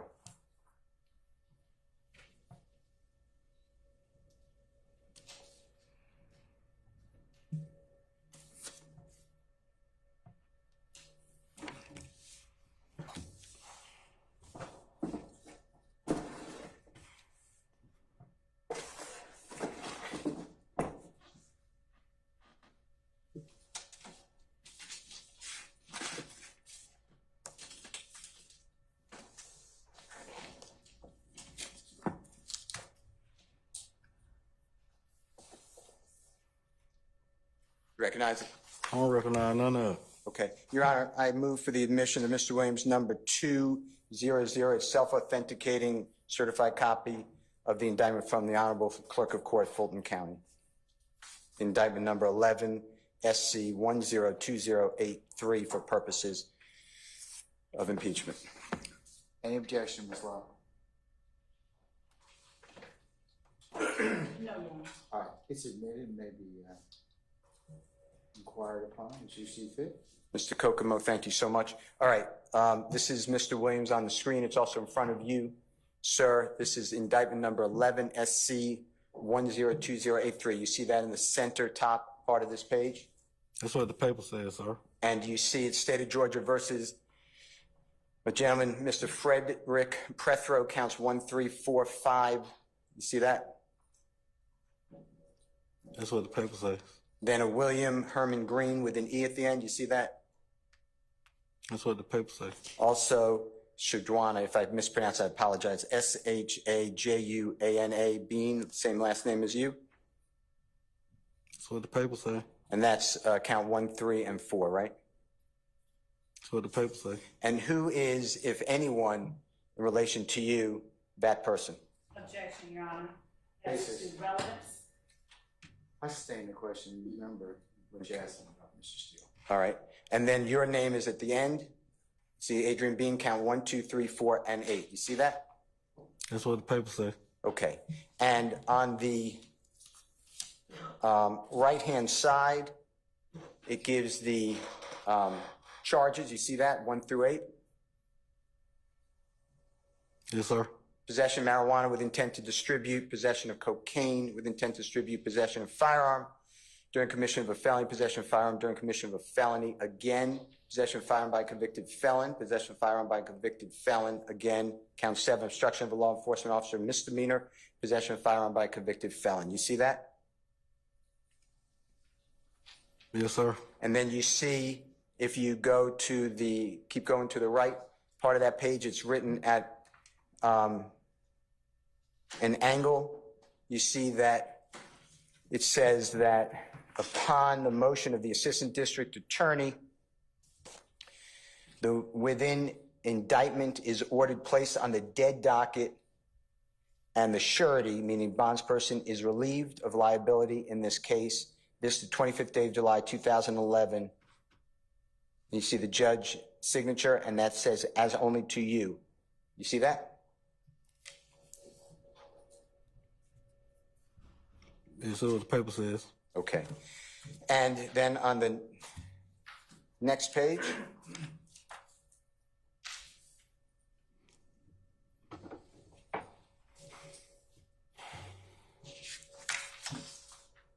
it has people's guilty or not guilty. On the next page, which will be the third page of this document, these are the charges that we just discussed. And I'd like to just look at. Your Honor, I would object as to the presentation of the detail within the document. Improper impeachment.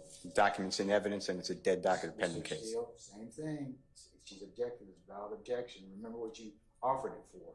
It's a dead document. I'm sustaining the objection. Understood. Then turn to page, please, where it says, at the very bottom, witness list. Do you see that? Your Honor, once again, I object to Mr. Steele getting into the specifics that he's I trying sustain the to objection. explain. He's still under No. Your Honor, play. I am showing that a witness in this case is Officer Robertson L. Robertson L. I'd like to impeach the witness that you didn't know who that was. Your Honor, That's not what you offered it for, so I'm going to sustain the objection. Remember what you told me you were going to offer, what you offered the document for. I'm admitting for that reason and that reason only. Okay. All right. Mr. Bean, does this change your testimony in front of the jury that you've never been charged or indicted with Mr. Frederick Prethrow again, or besides the September 11, 2013 case? The document you show says that. I don't remember. All right. And Mr. Prethrow was a close, dear friend of you in the early 2010, 11, 12, 13 period. True? Your Honor, I object to that compound question. I sustain as to form. You can rephrase, Mr. Steele. You considered Mr. Prethrow a close friend in year 2011, right? No, I didn't, sir. 2012, No, I didn't. 2013. No, I didn't, sir. I didn't remember. Did you say Go something? ahead. Did you say something? No, sir. Did you remember telling, and didn't you tell, Detective Quinn on September 17, 2013, that Fred Prethrow was like a brother to you? I don't remember any questions that I had with Detective Quinn, sir. Do you remember telling me and Investigator Martin on January 22, 2023, that Fred Prethrow was very close to you? I don't remember that either, sir. Why did you tell a detective with City of Atlanta Police Department homicide at the hospital before you go to the Fulton County Jail? Your Honor, I on object basis. that that's not an evidence, and I really object to that. This is asking a witness about something that isn't in evidence and will not.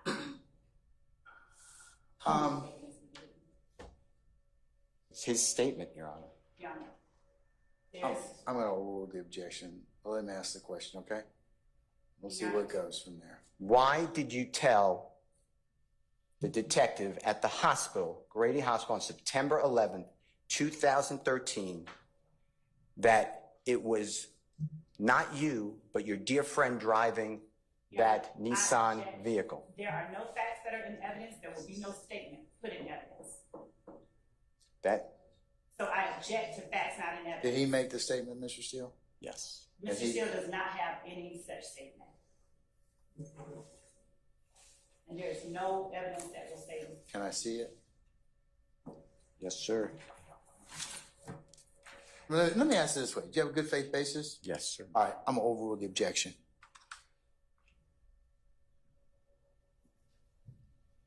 Do you remember at time of 44 minutes, 56 seconds on September 11th, 2000, that's wrong. That's wrong. I apologize.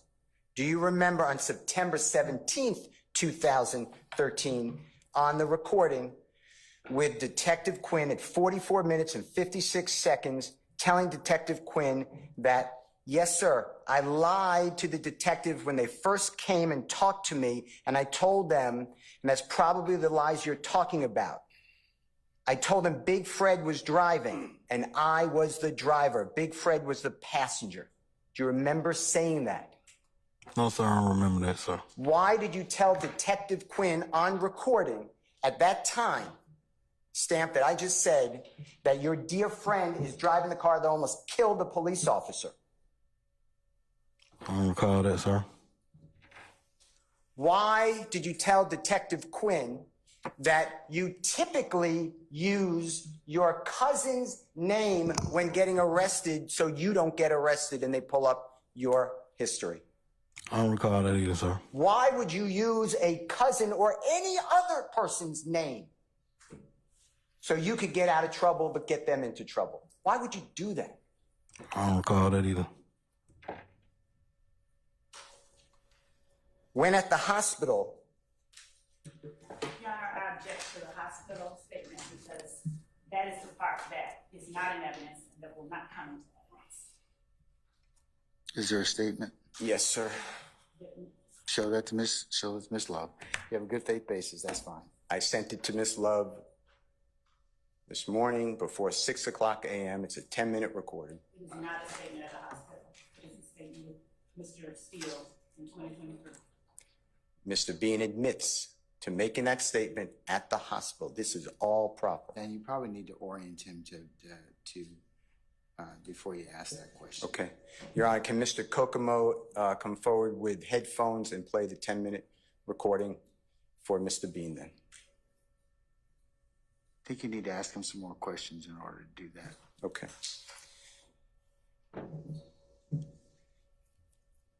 Do you remember having the ability to make a phone call or phone calls from the hospital from non-recorded lines to your wife, Courtney Bean? I object to facts not in evidence. There's, Your Honor. I sustain the objection. Why don't you lay a little more foundation, sir? Have you, when you were prosecuted for this case that you're here about driving that you pled guilty about driving you pled guilty under Alford for driving the vehicle, almost striking the police officers. We discussed that in 157C, State's Exhibit. That's what I'm talking about, okay? Yeah, that's what For the record. You You understand? have to answer for the record, okay? Yeah, I'm All out. right. You Yeah, understand? I seen some on paper, but I don't remember. Okay.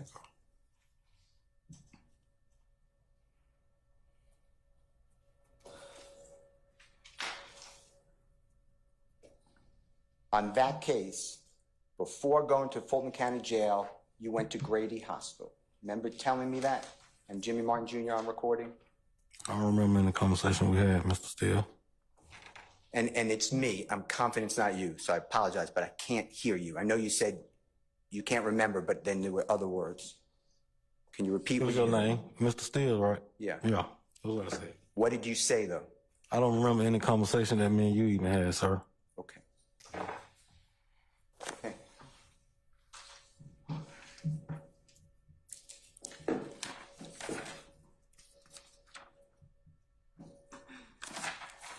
Do you remember on Sunday,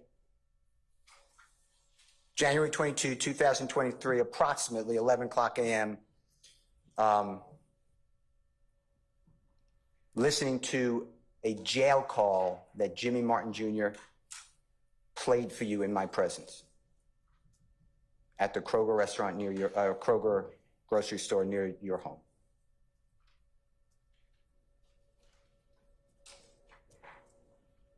I don't remember any conversations I had with you, Mr. Steele. Do you remember at that Kroger restaurant, Kroger grocery store near your home on the same date? You're all going to be the same date. Sunday, January 22, 2023, approximately 11 a.m.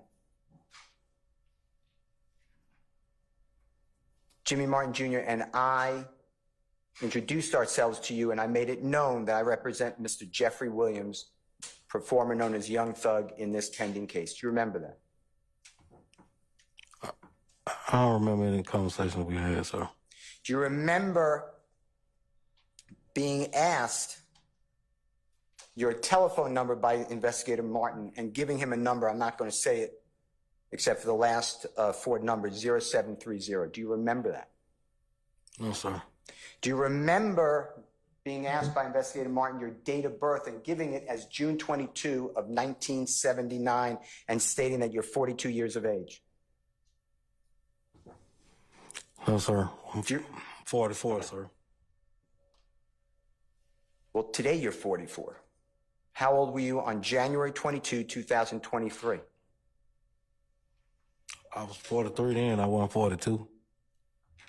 Do you remember me asking you, is it okay for Investigator Martin to record verbatim our communication there at the Kroger on that same date, approximately same time? I don't remember in the conversation we done had, sir.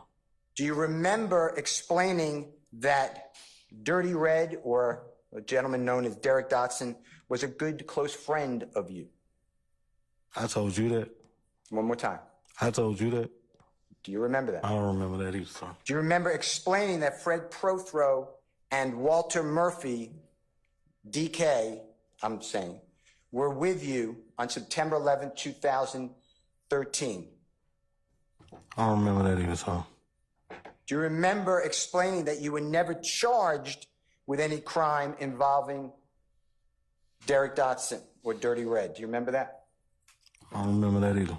And if you look at State's Exhibit number 157C as in Colette or Charlie, it's in front of you.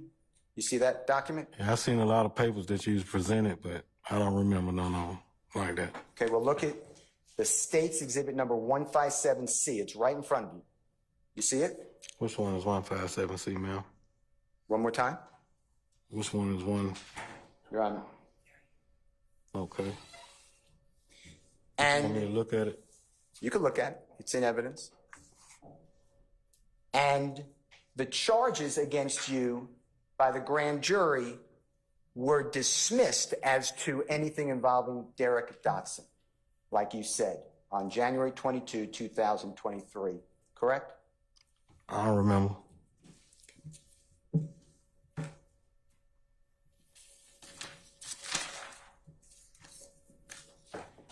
Do you remember explaining, when talking about that entire incident involving Derek Dotson, Fred Prothro, Walter Murphy, driving, careening into the side of the laundromat, that Jeffery Williams, or Young Thug, or Thug, was not involved in any way?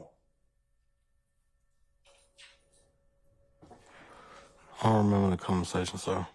Do you remember then explaining that they, meaning the detectives, tried to force Jeffery Williams or Young Thug into it? Remember saying that?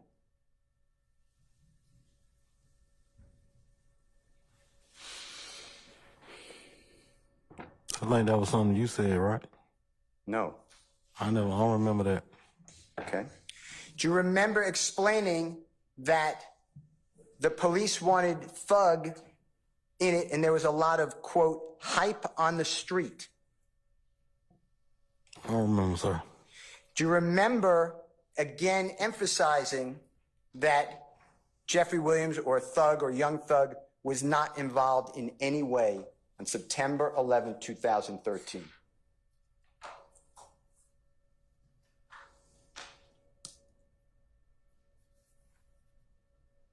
I don't remember the conversation, sir. Do you remember me referring to that jail recording between you and your wife made from the Fulton County Jail? And I asked you, what did it mean when you said, quote, they gave us a story to tell? Remember that? No, sir. Do you remember explaining that what you were referring to is that at the hospital, the police were telling us to lie, put Young Thug in on it, or face a lot of time in prison? Remember saying that? I don't remember the conversation. Do you remember explaining that you were the driver of that 2004 Nissan Altima vehicle, red vehicle, on September 11, 2013? I don't recall. But explaining that the police wanted you to make Young Thug the driver. You remember that? I don't remember, sir.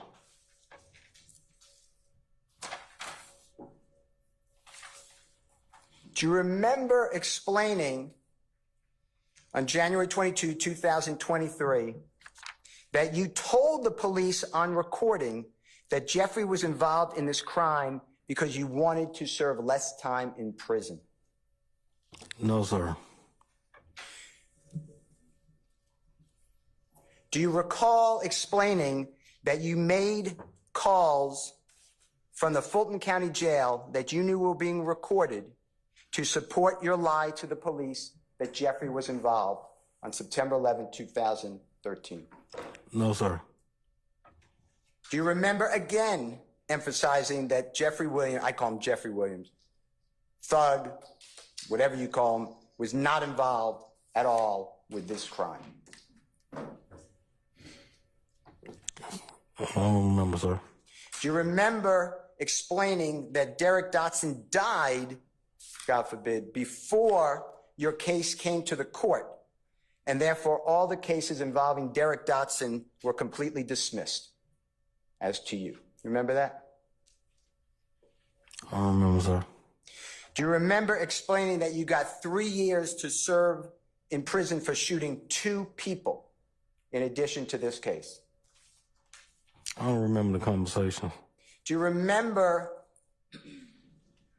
explaining that you are not involved with any criminal street gang and that September 11, 2013 was not criminal street gang activity? Remember that?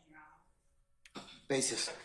Assuming facts not in evidence in a good faith basis. That's what he said on recording. I'll rule the objection. Do you remember saying that? I don't remember still. And Your Honor, I also object as to compound, because we don't know which question you were answering. I'll refer, I'll sustain it as to form. You can rephrase, Mr. Steele. Do you remember explaining that you are not a part of YSL if it is a criminal street gang? I don't remember, sir. Well, are you part of a criminal street gang? No, sir. Do you have any tattoos of gang activity? No, sir. Do you remember explaining that you only know Thug, Young Thug, Jeffrey through radio and seen him in the neighborhood? Yes, sir. Do you remember again stating that Young Thug was not in any vehicle with you? Your Honor, I asked that the witness be oriented as to when. And So what's the objection? The objection is to form the question. All right, I'll sustain the objection. You can rephrase, sir. Do you remember explaining again on January 22, 2023, on recording to Investigator Martin and myself at the Kroger's near your home that Young Thug was not in any vehicle on September 11, 2013 with you? I may have. I don't remember the conversation, though, still. Do you remember explaining that Young Thug, who I call Jeffery Williams, never directed you to commit any criminal activity? I don't remember. Do you remember explaining that on the street, everybody wants to go against the man? They want to go against Young Thug. He's got the money. Remember saying that? Your Honor, I object and ask that he orient the witnesses. I sustain as to form. Do you remember on Sunday, approximately 11 to 11:22, at Kroger's near your home, stating on recording to Investigator Martin and me that the street everybody wants to go against the man, Young Thug. He's got money. Remember that? I may have said that. One more time. I may have said something like that. Do you remember explaining that all you know is that Thug is in the studio? I may have said something like that. I don't remember those still. Do you also remember giving your opinion that Derek Dotson killed himself? This is a 10-year-old matter, and this should be over with. You remember saying that? Something like that.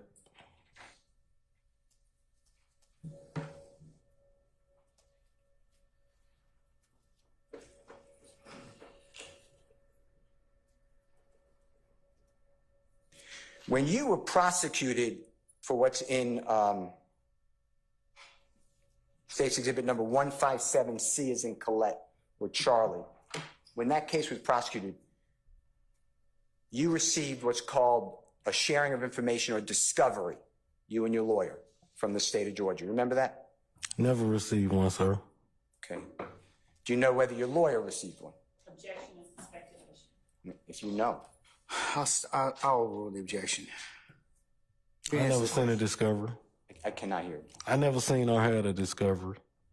Have you ever seen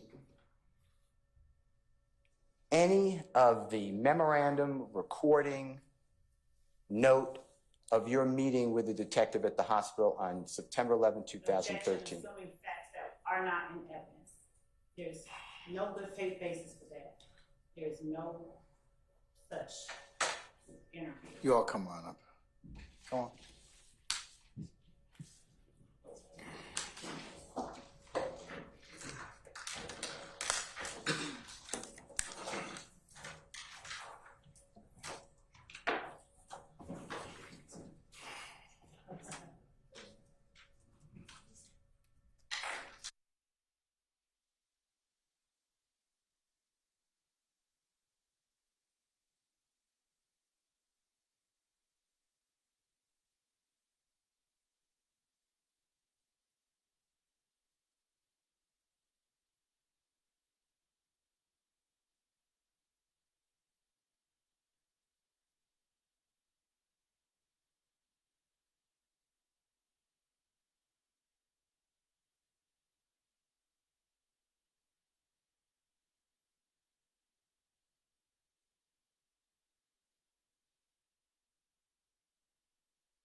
Chris, you have to get some more tape. This is coming off.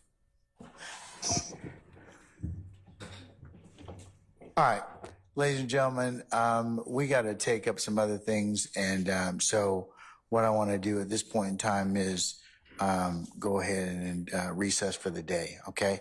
So, Mr. Bean.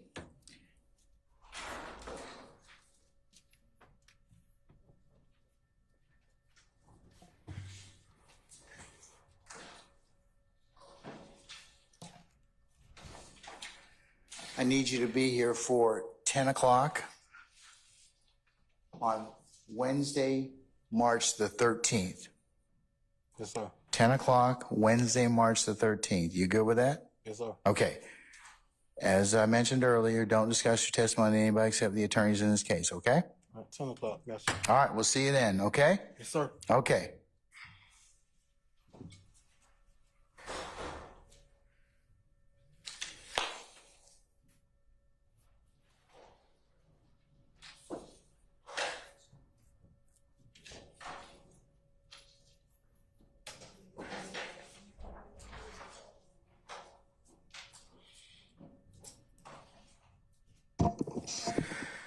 Okay. All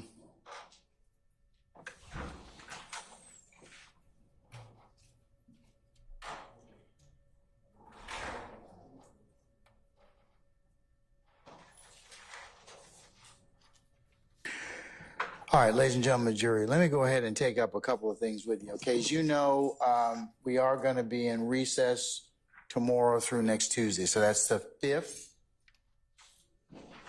through the 12th. So we good for that? Okay, now, I've shared with counsel that I'm in receipt of some correspondence from you about that you've taken an unscientific poll amongst yourselves, not in violation of the court's admonitions, but to ask about spring break and parentage and other things. Is that right? Don't be bashful now. Come on now.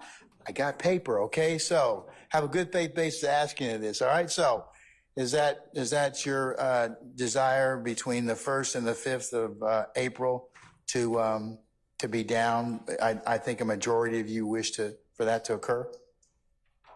Yes. Okay, all right. I've talked with our lawyers, and I think that would be appropriate, okay?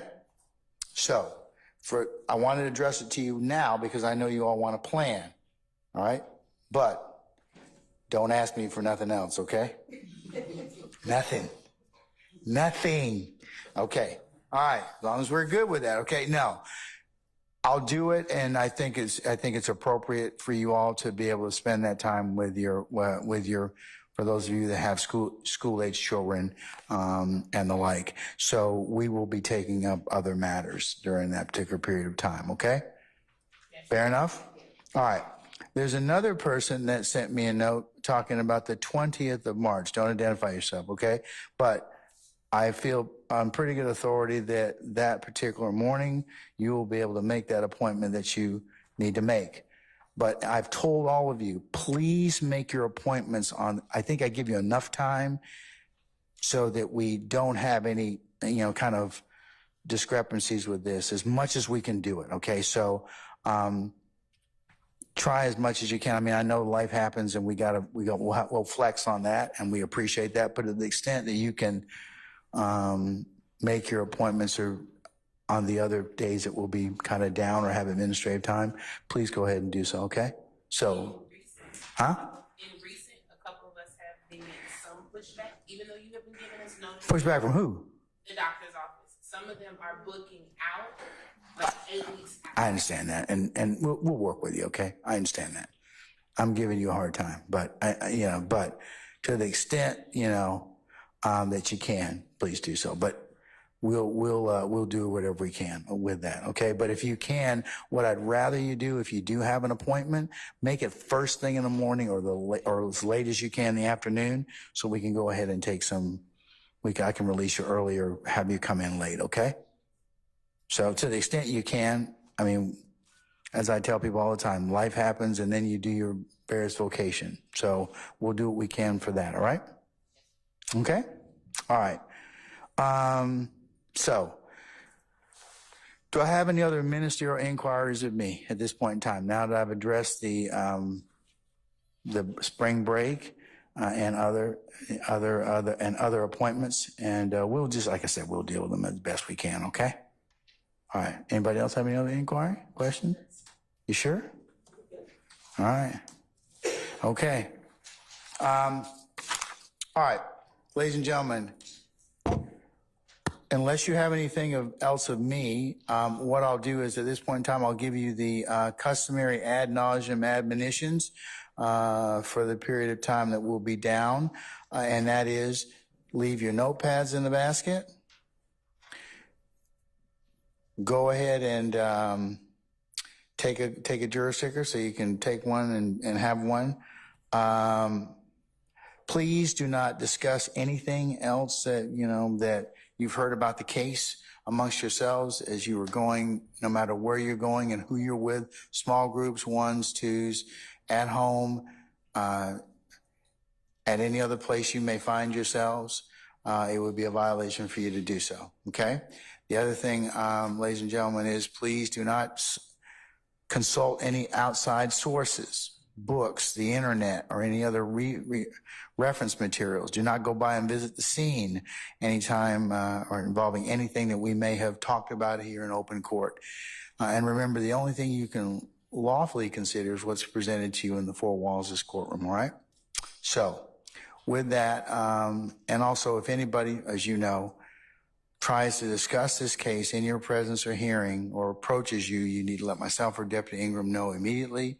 And also, please resist the temptation of listening to any news reports, podcasts, or any other third-party sources that may reference or chronicle this trial in any way. Because remember, the only things that you can take up or consider are what is presented within this courtroom.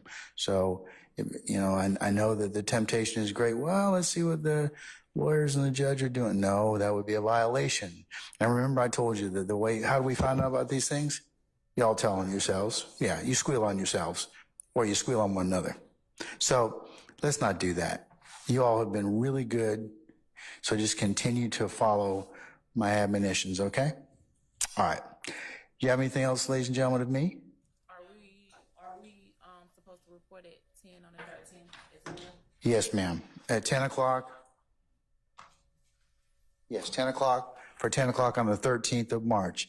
That was the first question. I saw another couple hands go up. Sir. Same question. Anybody else? All right, you sure? Okay, all right. All right, ladies and gentlemen, then we will see you all next Wednesday at 1000 hours, and we'll see where the day leads us at that point in time, okay? All right, we're in recess. All right, ladies and gentlemen.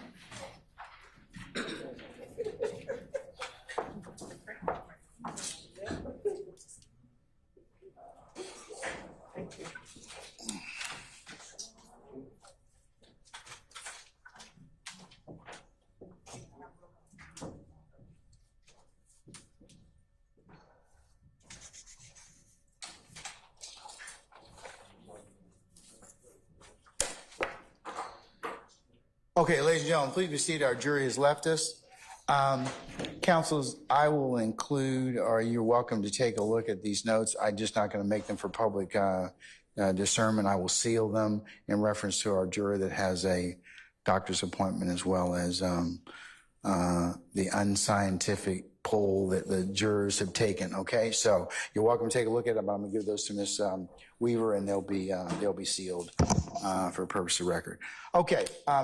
The other thing, ladies and gentlemen, as I mentioned earlier, and we'll talk about it a little bit later, but the first of, and I had a bench conference with representatives from the state, Ms. Love, and also Mr. Steele and Mr. Matthews in regards to that week that the jurors are going to be down for those, their children that are in the Atlanta system, Fulton County system, as well as that particular week of starting the 1st of April.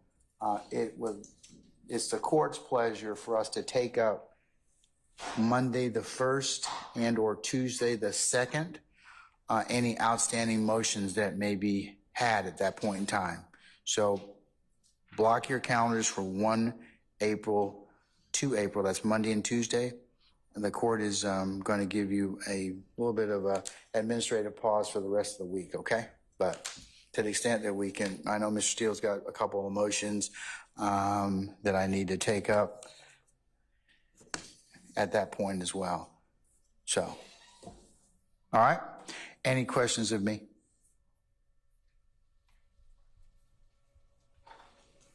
Anyone? All right. Okay, so folks, all right, as to the ministerial, as to the scheduling. Okay. Since our jury has left us and it's advocates and clients and the court, the last thing that we were talking about at the bench was in reference to